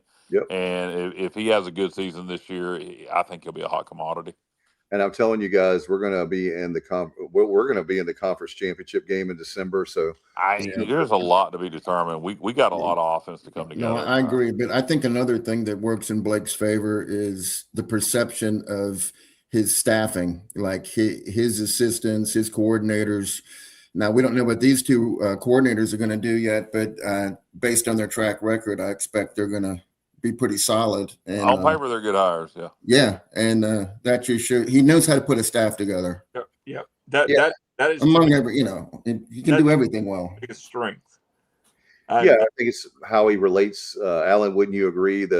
For example, Alan and I, we were at Gregging the Jets last year, and all of a sudden there's Blake Harrell. Blake Harrell came up to us and started talking to us. How you guys doing? And that's what I get for hanging around Dave Richmond. You never know who's yeah. See that I was there too. Dave forgets about that, but I still have that video on my phone of Blake. I was going to mention that, Johnny, that I'm kidding. You got a chance to talk to him. Hey, but if it wasn't for me shaking his hand, he would have never been the head coach. He was named head coach the next day. But if he had any idea where that hand has been, he probably would have. Hey, I hate. He would have never washed his hand. I want to interject something, Kyle, real quick, because this is an opportunity. I just had this conversation last night with somebody that knows you and knows me very well. And for some reason, we got on the Andy Griffith show. And we talked about Mr. McBeevy and how Andy didn't believe. Was it Stevie? And it was not Stevie. He loves to talk Andy, but go ahead. And so Mr. McBeevy, and I said, oh, yeah, I remember that one. And he didn't believe Opie when Opie told him that there was a guy that lived in the trees and had a silver, chains. And then when he finally met Mr. McBeevy, he said, I sure am glad to see you. And he shook his hand like Kyle and at the airport. Do you remember that? He wouldn't let go of Mr. McBeevy's hand. That is a great episode because to me, and I don't know if they intended it this way, and I know that's not why you brought this up, but I've always, if you watch that episode and you watch Andy, he's so stressed out, he walks down the steps and he's smoking a cigarette, and Barney and Aunt B asked, did you whip him? No. And you don't believe him? No, I don't believe Mr. B, but I believe in Opie. I think it was genuinely showing that Andy was concerned about Opie's mental health. And they didn't come out and say that blatantly, but I think it was definitely alluded to. Go back and watch that episode Okay. when he talks to Opie in the bedroom and then he walks downstairs and he's so stressed out and he's smoking a cigarette. I think that was genuinely showing that Andy was worried about Opie's mental health in a very vague way that would have been done in the 60s. I always thought that was very interesting. I'll buy that. Daddy, I want to be a director when I grow up. Yeah. And a good one at that. And a good one. Opie's favorite episode, Ron Howard's favorite episode, is one of the later episodes where it's Andy's the umpire, and he calls Opie out at a big game in Mayberry. And the reason it's his favorite episode is because it was his idea. He didn't direct it, but it was his idea. He gave it to whoever was director for the show at that time and writer. And so it was his favorite episode because it was his first time kind of getting that taste of directing. That was Opie's idea for that show. Oh, I didn't know that. Okay. Yep. The things you learn on the Sports Objective, I'm telling you guys. We can talk some Andy if you want. I love, that I love Andy Griffiths too. Mayberry Days is every September. Yeah, same on Olive in Mount Airy. Don Knotts was a genius too. I don't think he gets nearly enough credit for what he did with Andy Griffith, and even as Mr. Furley. He great ad lib. You can't very much.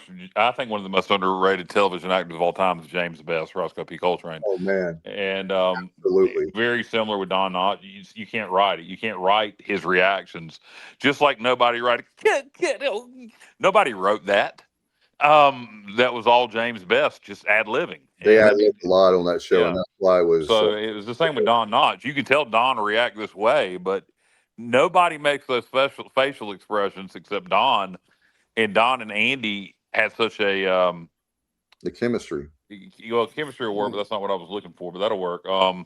Rapport that they could ad lib off each other and go off script and get away with it. And that's to me, I don't know about you guys, but the last 2 seasons, I think it was 2 seasons without Barney. They're just not, and I love Andy, but the last 2 seasons are just not horrible. That's not the right. Well, when Warren came along and then later Mayberry RFD, that's when it was over. Sucks. I tell you what I did like. I liked some of the focus on Howard Sprague during that time. Yeah, they were just at that point. They were just trying to hang on as best they could. Yeah, but you think about it, whoever was doing the casting for that show, that was part of, 60% of the equation with Howard Sprague and Floyd and Otis and Ernest Key. Howard Sprague was a great addition. Yeah, Emmett didn't get a lot of time though, and he was kind of boring, but he was the he's another one that you remember for sure. Was it a high level track and field? What in the hell are you talking about?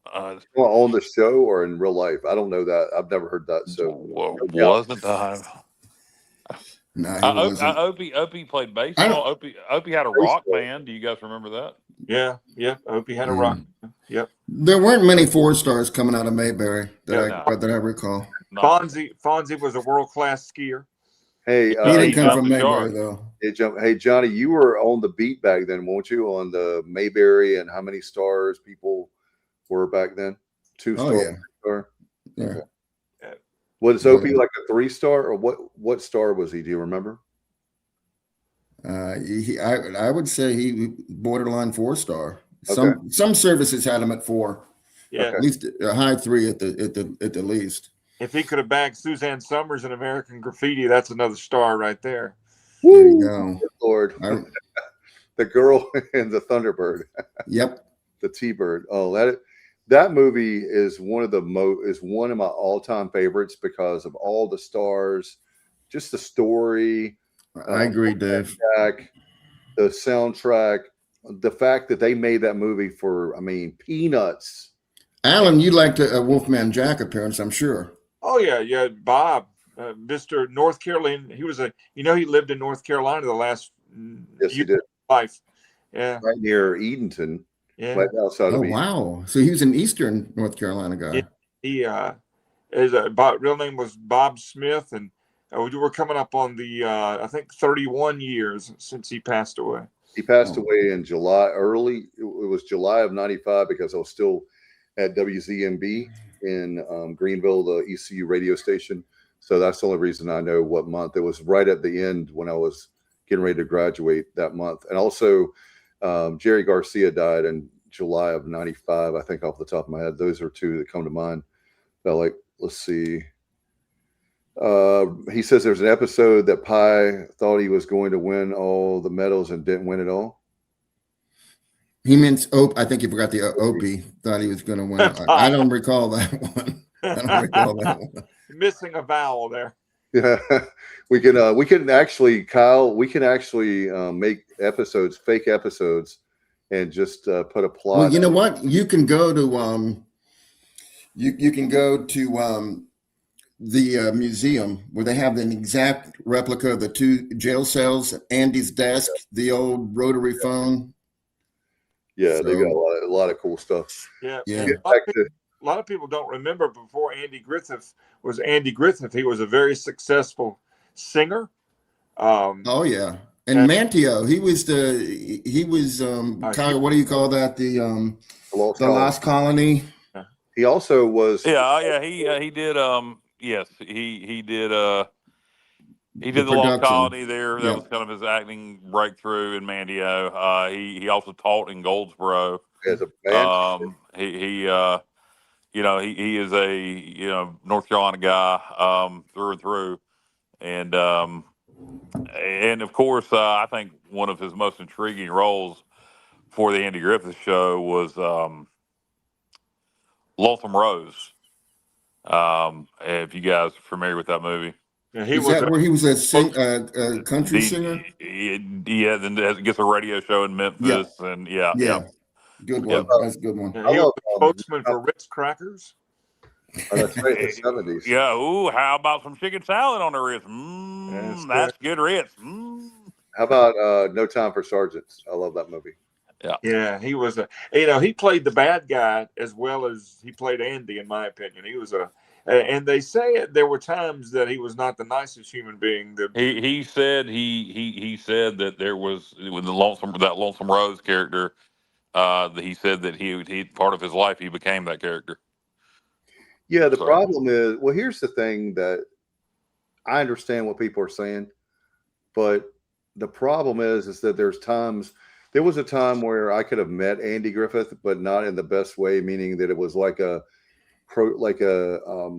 planning meeting, I think, for Manio, and I knew about it, and I could have gone to it, and but I think the problem is that it was just some people have different ways. What I'm trying to say is how to handle being a celebrity.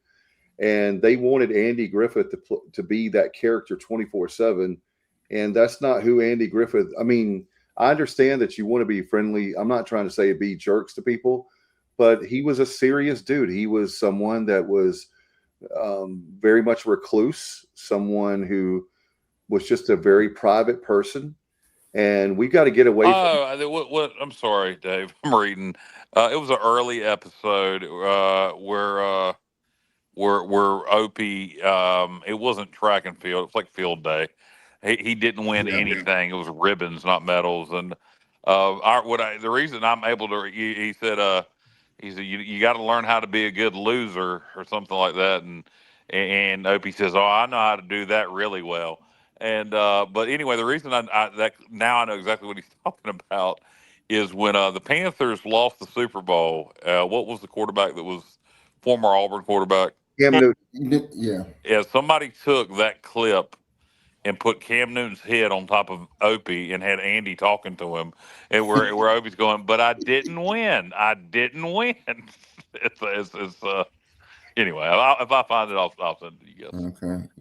We got off on a half an hour of Andy Griffith talk just because Kyle shook Coach Harrell's hand at the airport. There you go. It's funny how it works that way. It is. It really is. Yeah, it's like herding cats sometimes. Or quickly, favorite secondary Andy Griffith character. Well, my all-time favorite character is definitely Ernest T. Bass, without Yeah. any question. And he was only, the sad thing is, he was only in 3 episodes, but they were 3 great ones in my opinion. Otis, Yeah, and I go with I thought it Otis. was 5, but it was very few. Briscoe Darling. Okay. I love Briscoe, the Darling. Otis, and Darling. Ernest T. Wow.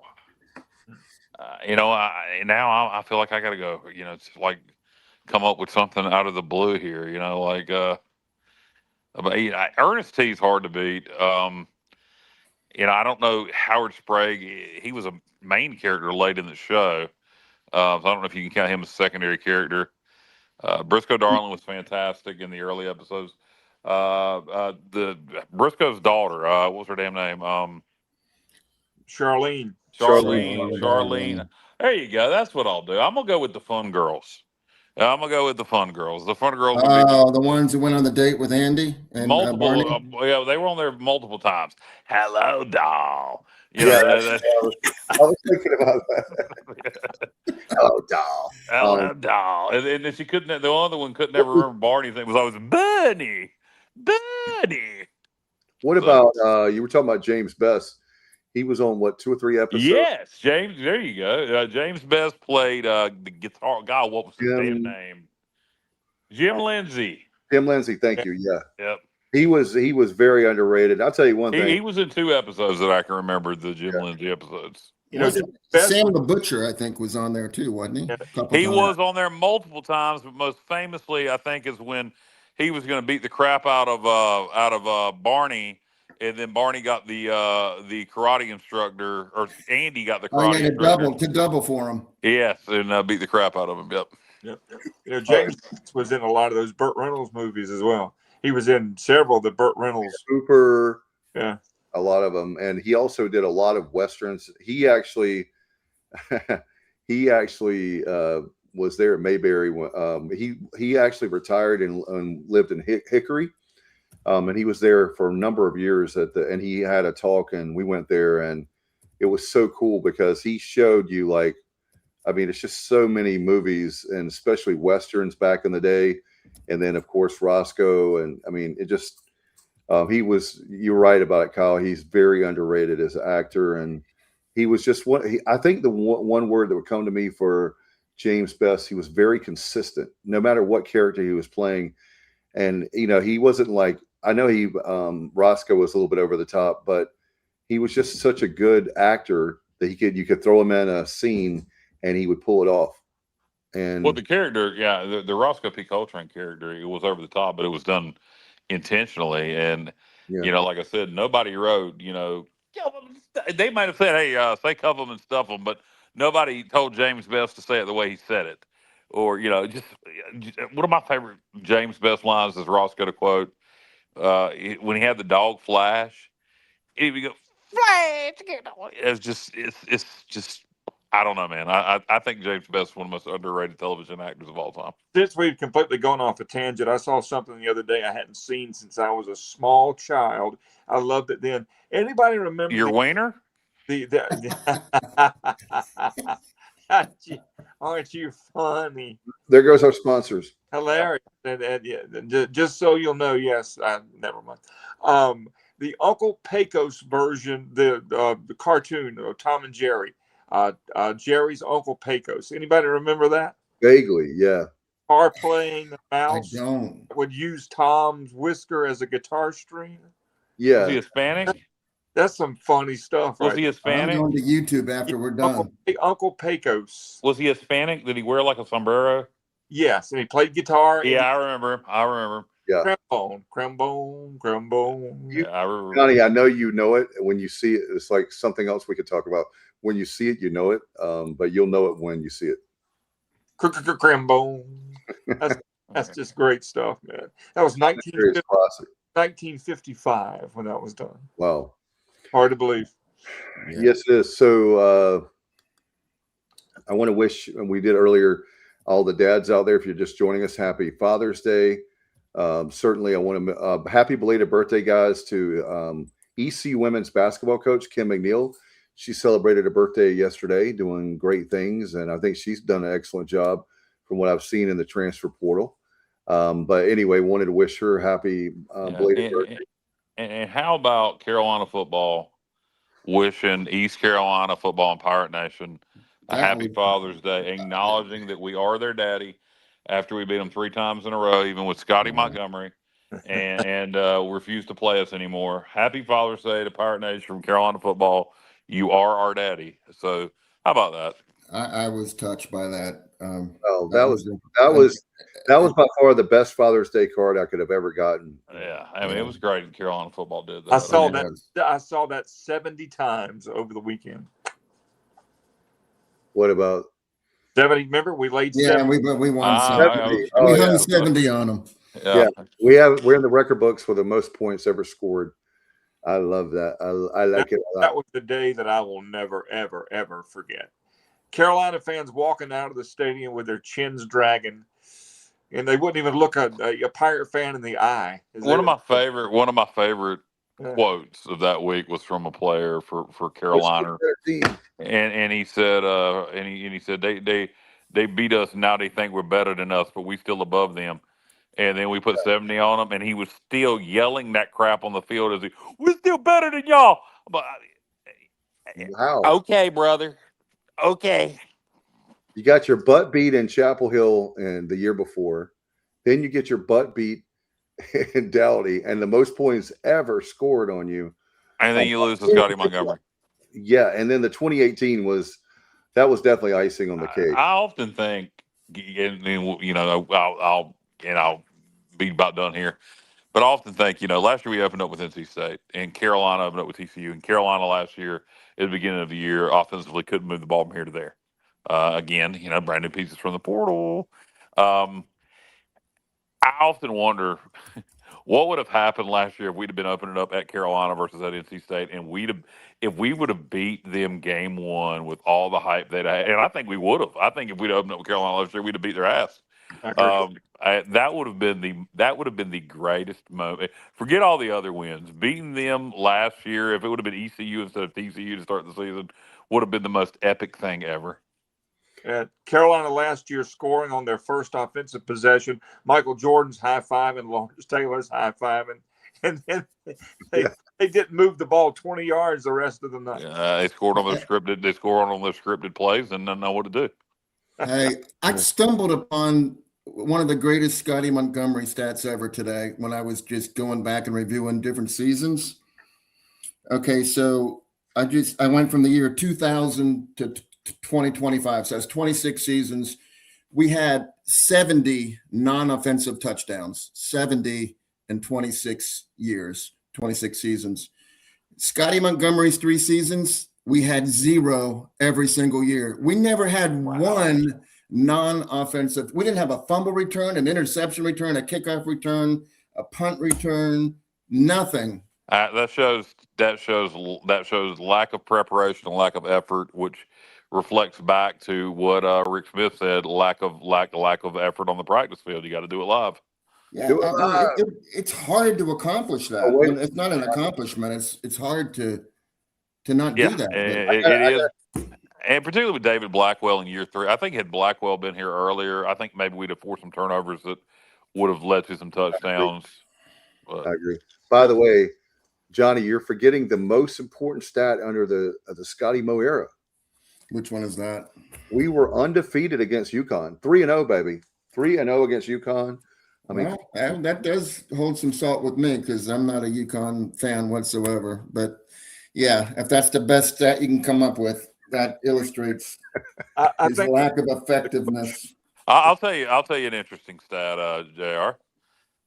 Scotty Montgomery only had 9 wins total here. Okay. He had a win over UNC. He had a win over NC State. He had a win over BYU.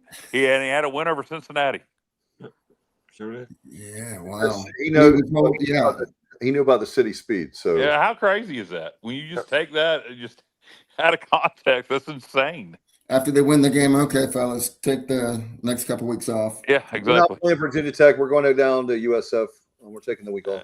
I mean, it's just weird when you look at now. Granted, NC State game was game 1 of his tenure.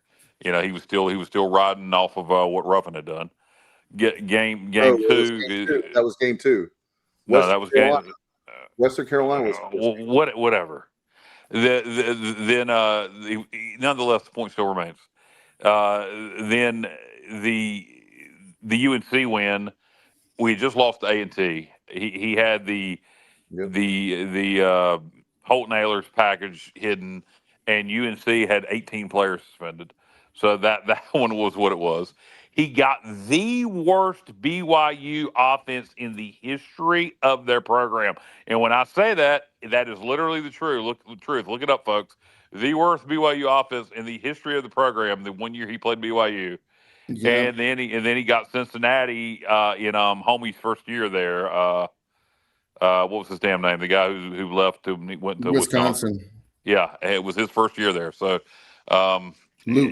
Luke Fickle. Thank you. My favorite coach. So there is caveats to all those wins, but if you just look at them without looking into it, it sounds impressive. Well, Yeah. Coach Mo's goose was cooked the day they decided to stop taking phone calls on the coaches show. That was bring that back. Beginning of the end right there. Coach Mo's goose was cooked the day he got the job. And you go back, and not to toot my own horn, but toot, baby. I was the first person to say it needed to be fired. I said it after the UCF game in year one on Pirate Radio, and everybody thought it was out of my mind. And I said, guys, you're going to think I'm crazy. I said, but I think we need to cut ties with Scotty Montgomery at the end of this year. This ain't going to work. We're just getting worse, and we're going to continue to get worse. And then at the end of the season, when Temple blew us out, I said, I guarantee you we will lose to JMU game 1 next year if we don't fire Scotty Montgomery. And, oh, well. Hey, guys, I wanted to get your opinion on the parade yesterday while we're doing kind of like a roundtable with the Carolina Hurricanes. Was that not unbelievable? Downtown Raleigh, I've never seen that many people. I thought the turnout was remarkable. They're speculating somewhere between, I've heard 120,000, I've heard 150,000, I've heard 180,000. It was a remarkable turnout. I thought about going. I'm glad I didn't because, God almighty, I don't know if we'd ever got out of there. We might still be there. It was tremendous to watch on TV. It would have been great to be there just to experience it. It shows the buy-in. I have become a Carolina Hurricanes fan. I'm bandwagon as they come. There's a lot of other people that have jumped on the bandwagon. 100 some thousand people. I wonder how many of them were bandwagon, versus diehard. You did them all. Yeah, there's a place for both of them. Oh yeah, well, bandwagons become diehards many, many times. So I think right now all Hurricane fans are being welcomed in as they continue to grow the product. But I felt a sense of pride, even though I've only been supporting them for a short period of time. I've been in that arena many times. I can relate to it. Most of the time, my brain is geared to hate anything triangle related because it's the ACC. So I have to remind myself that they're, even though they play at the same place as NC State, that it's separate entity. But it's really cool to see one of the 4, major professional sports that our team in Raleigh, an hour from me, are the champions. And the parade was wonderful. And then the speeches, the rally, the pep rally. I mean, there was the more salty language. Yeah, oh yeah. I love that. I love it. They're not Anybody that ever boring. worries about my language, good God, I can't imagine what WRLs was thinking. It was F-bomb city, baby. They finally were delayed. They finally got like a delay, and it was horrible because they would just cut out of the audio. But it was awesome. I enjoyed the hell out of watching it, and it got me, more fired up. And I'll tell you what, something else I like. In this day and age where the NFL guys and the Major League Baseball guys and the NBA guys and even college football, look, these hockey players are making a lot of money. I think the highest paid player for the Hurricanes is like $9 million a year. That's correct. The league average is around $2 million. The league minimum is $800,000. That a Power 5 college football is making way more than that. So these guys, while they're certainly wealthy, more money than I'll ever see, they seem to be more relatable than a lot of other pro athletes. Just hearing them talk. 100%. So I think I probably don't know how much by the way, the season starts in late September this year. They're expanding the Yep. they're expanding the regular season. But by the way, that's insane. That's way too long. But I don't know how much I'll be focused on it during college football season. But once college football season's over, I think I'll be watching a lot of Hurricane hockey. And the parade showed the world that they could have a great parade with a lot of people without shooting, stabbing, or setting Amen. fire. Oh my God! Yeah. Isn't that How many cars were love set on that. fire? Not I love one. that. Not one. And you know, you hate to have to see that happen in New York, and you hate, you know, to perpetuate stereotypes, but you know, Raleigh ain't New York, and people say that in a negative way, but in this way, it's a positive way. And everybody was there to have a good time, and nobody was there to cause any destruction or mayhem, and it was really great to see. And I'll tell you something else: that amount of people showing up for that parade, the kind of ratings that the Stanley Cup playoffs got this year, Best of it only helps, you know, the chances of Raleigh getting an MLB team. And all the negativity I see online about Raleigh getting, people saying, "Well, I don't want to pay a tax or go towards the stadium." Blah blah blah blah blah blah blah. No, let's pay taxes to make assholes rich. And go look and see what your tax money goes for. If you think that it's being wasted to go towards a stadium, that, you know, a whole lot of people would benefit from having a Major League Baseball team. Think about the jobs. Mhm. Think about the fact that we have Just think about having something to do.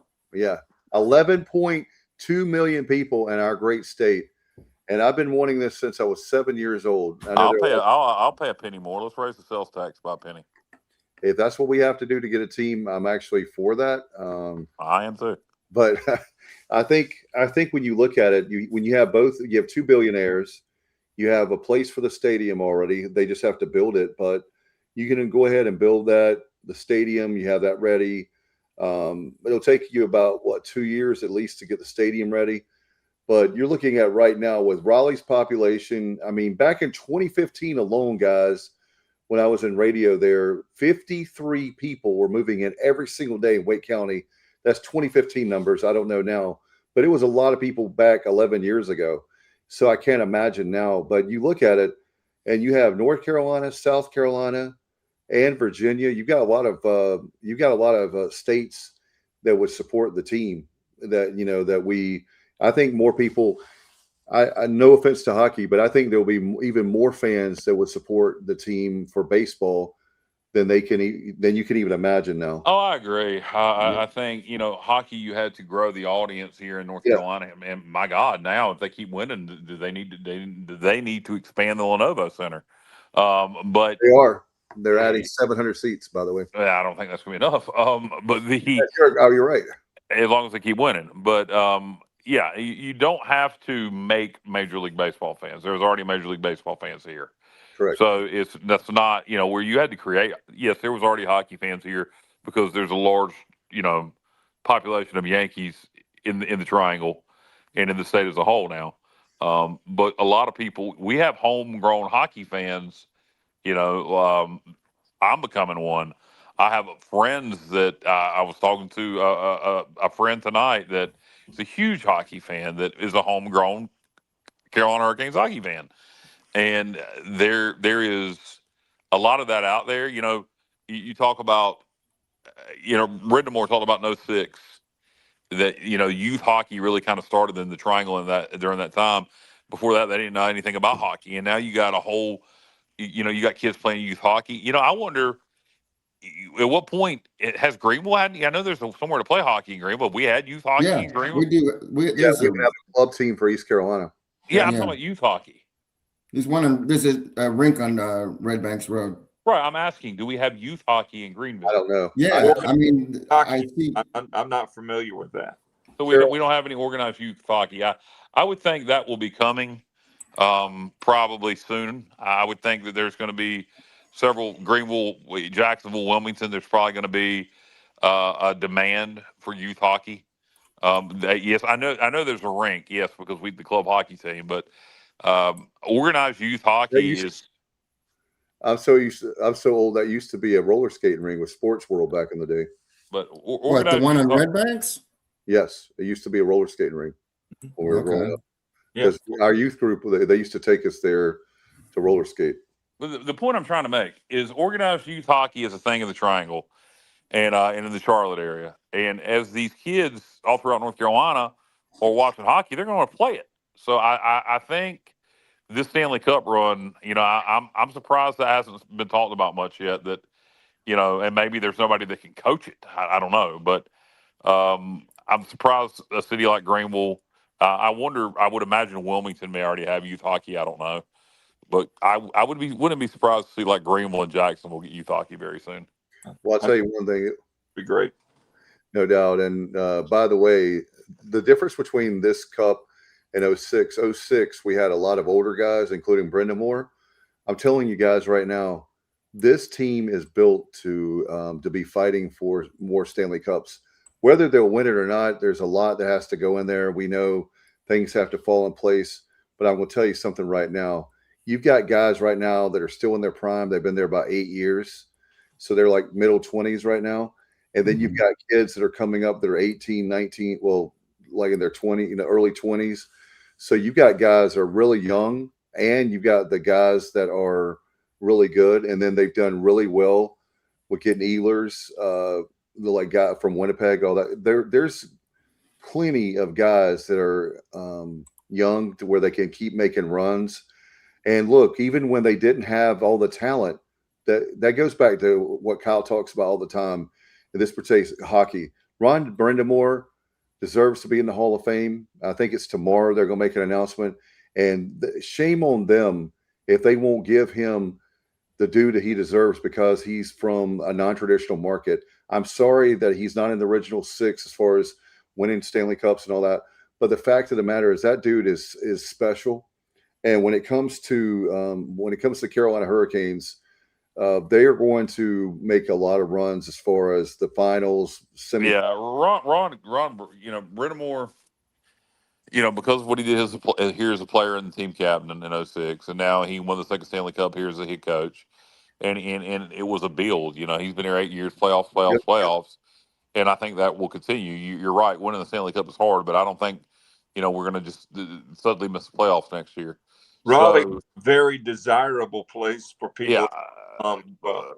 Brenda Moore will be, he will be the first true legend of Carolina Hurricanes hockey. He's going to be the guy that, when people talk about, 30 years from now, he'll be talked about as the father of Carolina Hurricanes hockey. And Johnny, as you probably know, and Alan and Kyle, y'all may know, but the stat that's unbelievable is he's only the fourth guy to ever be the captain of the team and, to wear the sweater and coach the team both in a Stanley Cup.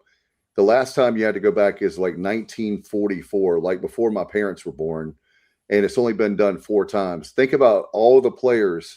There are players that have won a Stanley Cup as a player and a coach, but not for the same team. And I think that's just really there's a lot of stats we could throw out, and Johnny's the expert and not me. Not in hockey, Dave. I am not. I am not. Well, I will tell you another one. I'll tell you another impressive one is there's only 3. We are one of only 3 teams in the NHL that have been to 8 straight playoffs. So you hear all the time, well, half the teams make it. That is correct, but there's usually like a down year or 2, and then you kind of climb back in. But this team has been consistent and knocking at the door. And there were some people that were, not a lot of fans, but some people thought, well, if he doesn't make it with this team this year, but to win it, would he ever win it? Well, you found out he won it. So, and I could talk all night how much Hey, I just wanted to add that the Carolina Ice Zone on Red Banks Road, they do have youth hockey leagues and adult hockey leagues, and they're referred to as Eastern North Carolina's premier place to go for ice sports. So there is organized youth hockey in Pitt County. Yeah, I had no idea. It's not, and they're called the Pirates, strangely enough. All right. Well, who do they play against? Other youth hockey teams, but I don't know. I mean, I don't know. Are they going to Wilmington? I don't know that anyone else. It's more intramural, right? It's more in like It'd be like if Alan has a team and I coach a team and Kyle coaches a team. You're right. Maybe they have a youth. Yeah, they have a youth hockey league with maybe 8 teams, and they play each other. They don't go anywhere. Is that what Yeah. you're saying, Dave? Yes, That would make sense. Yeah. that's my guess. I don't know that. I mean, I'm not. I'd like I don't know. more well promoted. I mean, maybe it will now that everybody's got hurricane fever again. Maybe they'll, promote that, because I apologize for being ignorant, but I had no idea. I didn't either. Would y'all like to see hockey come to? Would y'all like to see hockey come to Williams Arena? We don't have ice. I mean, is there? I I guess you could what I'm saying is there. temporarily put in ice. I mean, Yeah, that's what I'm saying. Is there anybody that could do that where you could have? I've always said that, and the growth is much. When I was making this argument, I think I think the Hurricanes. I don't know that they need to at this point because they seem to be doing well enough. But I think a tour with the players making stops in Greenville, making stops in Wilmington, making stops in Rocky Mount, Charlotte, whatever major cities in North Carolina you can think of, where they bring the Stanley Cup and come do a meet and greet. I think that's something they should do. I think it'd be tremendous. I'd go to Williams Arena to just whatever they. I don't know to have a hurricane celebration. that would be very cool. And they actually do that around. That's one of the cool things that I love about hockey is that, like, when we won it, a guy will take it to the beach. Tom Dundon, the owner, talked about he was going to have like a barbecue where his kids could be, like cool, because the cool kids, because they would have like a kind of like a barbecue and a get together at their own house. But that would be cool to have it at great idea at Williams Arena, Kyle, because there is a lot of people that maybe in like you said, they're in Eastern North Carolina and they would travel to Williams Arena to see the Cup. How about some Carolina Hurricanes halftime football with the trophy and a couple? That would be awesome. I think you'd have to do that because freaking hockey now is going to start at the end of September. So, well, you'd have to do it you'd have to do it September 12th. Preseason hockey starts pretty early, so you could do it. You have to do it very early at East Carolina. Regular season hockey is going to start at the end of September, starting this year. So that's a long season. Yeah, they've expanded it. So instead of mid-October, it's going to be late September. September to June. How about that? Wow. Yeah, if you make the playoffs, yep. Well, hey, think about it. That means that the sport is growing if they're and what was I don't think expanding the season. I personally is as excited I am for it, and I'd like to get more traditional hockey purists, people that know the sport better than me, to talk about it. But I don't think making a season longer is smart. I actually think that Major League Baseball plays too many games. I think they should shorten their season. I think hockey. I think NHL. What were they at 70? 82. Yeah, I think they're going to 88 games. Wow! Oh my goodness, what, Kyle? That's like doing a podcast for 2 hours and 15 minutes. I mean, that's crazy. Yeah, it doesn't make any sense, does it? It's only supposed to be an hour, but we've expanded it because the popularity of TSO that we had to give you 2 hours and 12 minutes. The objective is to make my right butt cheek go to sleep because I've been sitting here for so long. That's the sports objective. Wow, guys, look at this. Thank you, Matt. I knew it was. I was thinking it was the 90s, but you guys know I'm not the stats guy. Canes played 101 games, so that means, Matt, you add another. That would be like 19 to 82, and they were 16-3. Yeah, there you go. Wow. And it's such a physical sport. I agree. Adding games, I don't know that that's a good idea. And think about this, guys. They dominated the playoffs. They had 2 sweeps at the first 2 series. They played 8 games in 32 days. Yeah. So they had a lot of days off, and I'm not saying that I'm just saying, think about that. They had a lot of time off and they still played 101 games. Unbelievable. Yeah. All right. Do you guys have anything before we get out of here? Because Johnny, he's saying we're giving way too much. We gave a lot of overtime there, some free TSO for people, and it's playing like extra innings, even though we're not extra innings right now. But do you guys have anything? Final thoughts on the weekend, sports-wise, and we'll get out of here. Johnny, I'm going to start with JR. Okay. Well, tomorrow, if anybody's interested, Game 3, championship game of the College World Series. I'm watching. I'm not rooting for the Tar Heels. I'm rooting for Oklahoma. But you know, I was just going to say, last season in the College World Series, they hit 15 home runs in the entire tournament. This year, they've already hit 29 with another game to go. So they've doubled, you know, the amount of home runs. The balls are flying out of there. It's fun to watch. A lot of runs being scored and some good pitching. And I have a feeling the Tar Heels are going to win it, though, because they do have an advantage when it comes to pitching. And I'm just hoping that Oklahoma can hit a couple bombs tomorrow and find some magic and get it done. You never know. That's why you had to play them. Alan, what's your sports? World Cup on Thursday. You beat me on that. That's going to be fun. It's been a great sports weekend and a great weekend, Father's Day weekend. I hope you guys had a great Father's Day weekend, and everybody that's watching right now, I hope you had a great weekend. It's been fun. What about you, Kyle? In terms of sports, yeah, what was good for you? I got nothing. The parade. I mean the parade, but I'm talking about this upcoming week. No, we were talking about this past weekend. The parade. Yeah, the parade. I enjoyed the hell out of that. Yes, yeah, the parade was tremendous. Now, and you know, until I've given up on the Cubs. So until we want to have our trip, then I'll have to go with Johnny. At this point, no. And plus, I got a company I'd love to call out on the air.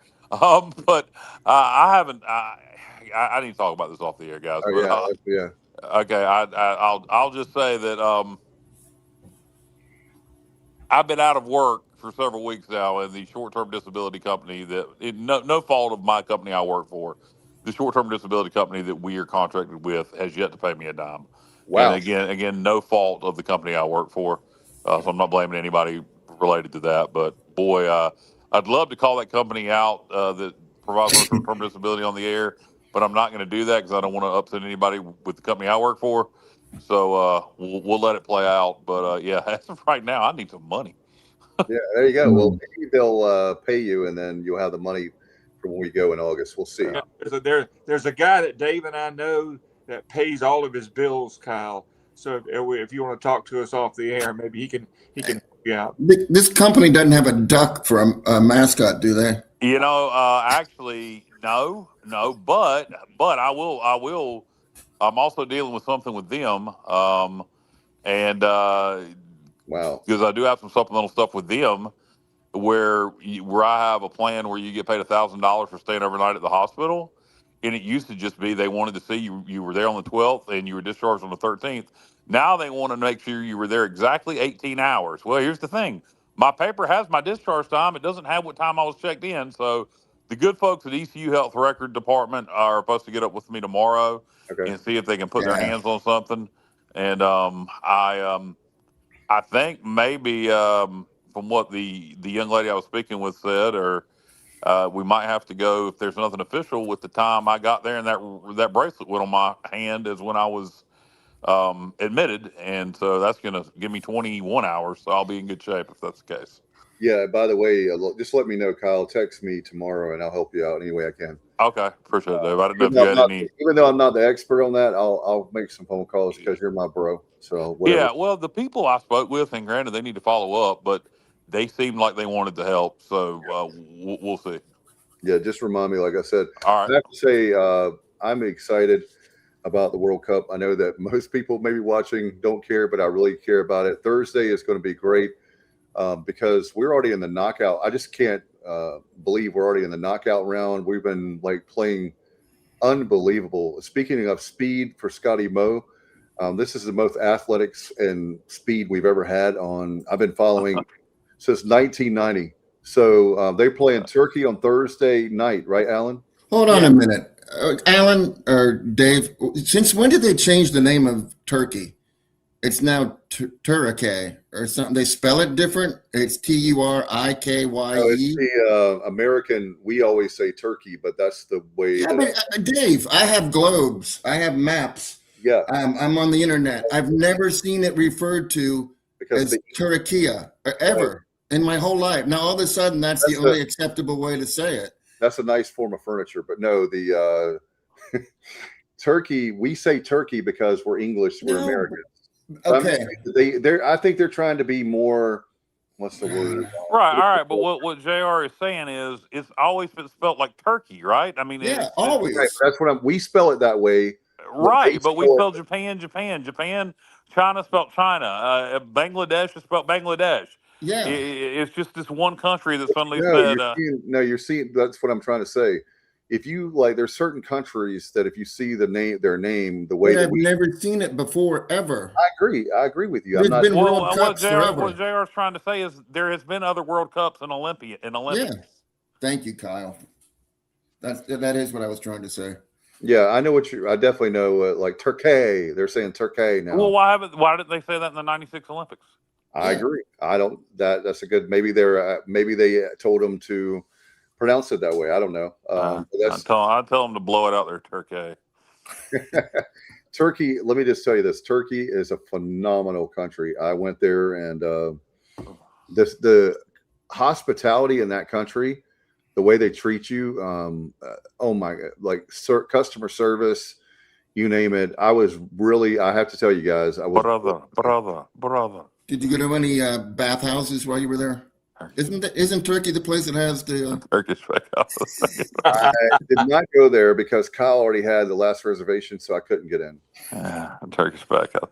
Actually, aren't they also known for like I know Persia? prisons? No, I know Persia's known for rugs, but isn't Turkey also known for like rugs and stuff like that too? Yes, rugs and the Taffy, baklava. Turkish taffy.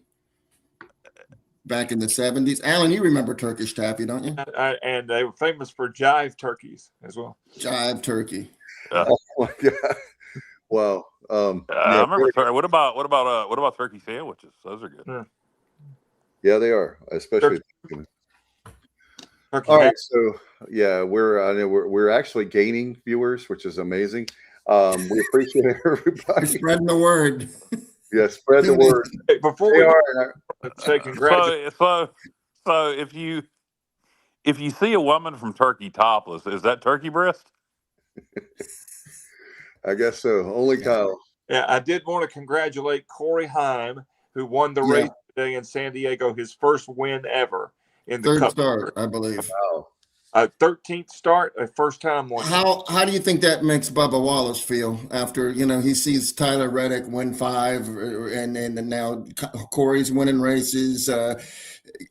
Herbst was running up front a lot. Yeah, Bubba finished second today, so we had a good. I know, and that shouldn't have happened. You're 2 laps down, and it's a 3-point-something mile course. You shouldn't get a lap back when the yellow flag comes out. I'm sorry, he got gifted 2 laps. And it should have never happened. That lucky dog. If Bubba can dance, I can too. Yeah, Bubba shot the jukebox because he didn't finish first place. So, all right, Mark Chestnut. Well, yeah, I love that guy. I love 90s country like everybody on here. We'll get out of here, guys. Next Sunday we'll be back and we'll see how things are going, but. Things are going very good in the quote-unquote off-season. And we'd like to apologize to our listeners for the fact that we'll be back next Sunday. Oh, back next? Yeah, you want to? Yeah, apologize in advance for the fact that we'll be back next Sunday. All right, I got it. Hey, Matt didn't come on tonight. Maybe next Sunday. Yeah, he's he had a lot going on. No, his agent called me, and Matt's holding out for more money, so we've got to talk about that off air. Balsam Hill. He's got to make some. He said if he's coming, that's the patch right there for our uniforms. Balsam Hill. There you go. Hey, look, man, if they'll pay us a lot of money, then Matt can make his it happen. agent called you. You mean Stevie? Yeah, you didn't. I know he's working for Matt now. Out him, Johnny. Now, Stevie's pirate uniforms. What's that? Omaha Steaks. That'd be a great patch. Hey, that would be a great. Oh my goodness, that would be a great one. They have. And I'm pretty confident. Maybe I haven't looked at their stocks lately, but Omaha Steaks, they've been around for a million years. Blue chip. It's crap now. Hey, would you? All right, let me ask you guys this. We're getting ready to sign off. Would you go for something like that, having Blue Chew on the patch? Absolutely. Chew it and do it. Absolutely. How about you, Johnny? Well, what was the question? Blue Chew. Do you know what Blue Chew is? Oh yeah. Viagra. Of course he does. Oh, yeah. I don't chew it. I don't need to chew it, but I know what it is. Put anything on a patch. I don't care. But Omaha steaks have gone downhill because I get them. Someone gives me like a thing every year, and Oh, I it's not just feel good like the quality's going down a little bit. Oh But man. you get 10 free burgers with every order. I mean, And the apple yeah, turnovers or Hey, whatever the hell they hey, are. that now Oh, the apple Kyle, turnovers, a Kyle, delicious apple. that would I be think we're going into a Jim Cornette promo here in a damn minute. Like, hey Kyle, that would be a great halftime show. Omaha Steaks halftime. there you go. You do it. Do it. And there'd be a whole bunch. Alan Vick would be like, "Well, damn it, I had to buy them steaks, but if that's what it takes to get that." Now, actually, that would be a good idea. Like my a grill, steak a bill grill company showing off their product at halftime, showing how their grills work to a tailgating crowd. That would actually be a good idea. Yeah, my steak bill was $7,500, but I got a free apple fritter. There you go. You got you got a free steak. I'll tell you what, you guys might want Omaha steaks, but when I want my steaks, I go to Rich Square. Rich Square, Yeah, well, that butcher can't be beat. He is hard to he's the butcher with the most. And if you want the best steaks in northeastern North Carolina, what's the name of the store, JR? You know, I should know this. That would be. I forgot. I should know this. Damn it! I should know it too. That's what I'm like. We talk about it. The great man, the commissioner of Lasker, North Carolina. He's able to actually run and do a Facebook Live. I mean, walk into a Facebook Live. Yeah, I'll tell you what you don't do when you go there, Kyle. When you go to Rich Square to get don't ask him for some prosciutto. You don't do that. No, you don't. He'll chase you out of there with a cleaver. That's good. That's good. I forgot all about that, Johnny. Nice. That was nice. So you looking it up, Alan? You're the crack research team. I think it's Rich Square Market. I think that's it. That's it. So yeah, you go see Butcher Stevie at Rich Square Market. Forget your Omaha steaks. You want your Rich Square steaks. You want your ribeyes. You want your sirloins. You want your filet mignonettes. I tell you, there's nowhere else you'd go rather than to Rich Square Market. See your Butcher Stevie fly. He's going to give you the best cuts of meat. And just tell him the Sports Objective sent you. And hey, not just steaks. They also have got oxtail. Don't forget to get your oxtail at Rich Square Market. Alice gets her meat from Rich Square Steaks. Alice gets her meat. Alex gets her meat from Stevie Fly. Not from Sam the Butcher. That's not. Oh man, that's a scandal and a half right there. Stevie, we love you, man, and we hope that you are slammed. And tomorrow it's going to be a Monday, and everybody. And we not only do we hope you're slammed, we hope you're slamming Alice. Okay, well there you go. That's a great way to end the show. Great. And normally he's off on Monday, so hopefully he ain't doing a damn thing. Hey, Kyle, are you still down in Nags Head or No, Manio? I'm home. Oh, okay. How was the place that you had like intrepidations about?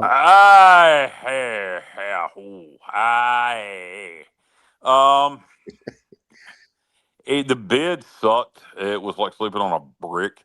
The hotel was clean. It was fine. I mean, for what it cost, for the Outer Banks, $100 a night, it was fine. I can't complain about it. I would say probably I would spend a little more somewhere with a pool because it did not have a pool. But for the price, I would say it's fine. It's fine.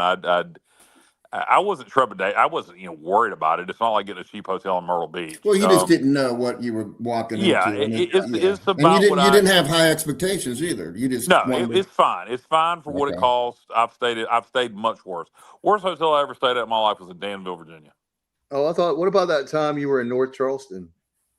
No, that hotel wasn't bad. The area was bad. So the hotel was fine. Oh, it was just the area was sketcy as good God.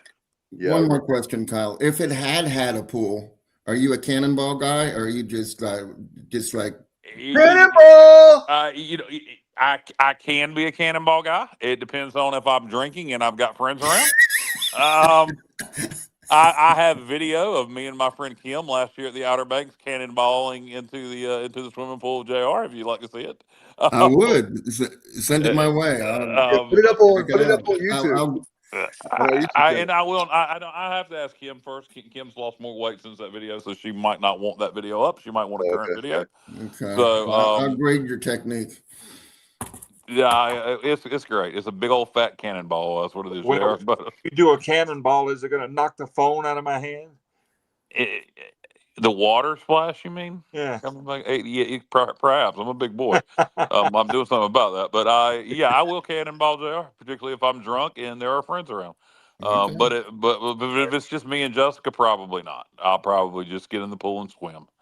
But you give me. I tell you what, last year, and I will end this.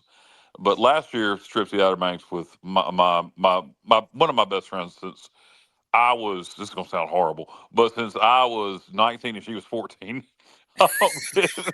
Kim, that's all right. We're adults now. Having her there. But she wasn't any kin to you, right? No, she's from Oh, Illinois. okay. Then She's it's from good. Illinois. Okay, good. Hey, So Johnny, so Johnny, so he look. picked Hey, you wait up a at minute. the family reunion. Last year, having her down and her family and we all went to the Outer Banks together. I stayed drunk the whole damn trip. I mean, pretty much from the word go. And this time I didn't. I drank 2 beers the whole time I was down there. So that's the She's difference a between bad going with, influence. huh? She's a very bad influence, is what you're saying. That's the difference between just going with your wife and going with a group of friends.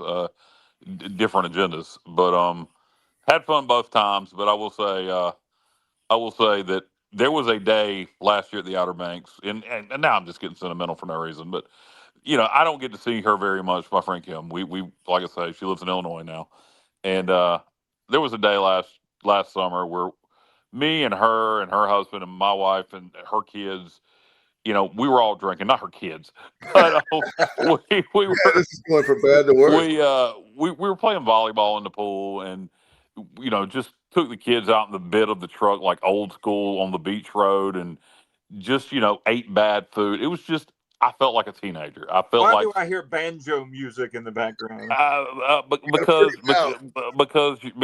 I don't know. I'm trying to come up with your mama joke, Alan, but I got nothing. But I but the point of that was, as an adult, there's not too many times you get to feel like a teenager again. And last year, I got to do that. There was one day where I literally felt like I was a teenager again. And so, my advice to anybody: if you get a chance to do that, do it. All right. Well, all right. We're at over 2.5 hours. So thank you guys very much for hanging in there with us. A great crowd as always. We appreciate you so much. Kyle from LaGrange Barber will be signing autographs next Sunday. Where is that, Kyle, again? It's gonna be at your house. Okay, sounds good. We'll have a meet and greet there for a couple Come hours. get Kyle's autograph and shake his hand. That's right. Really? And if you can shake my hand longer than I shook Blake Shelton's hand, Blake Harrell's hand, you get a kiss from Dave. Nice. On that note, let's definitely get out of here. We'll see you back next Sunday night. If it's Sunday night, it's TSO. Good night, everybody. Go Pirates.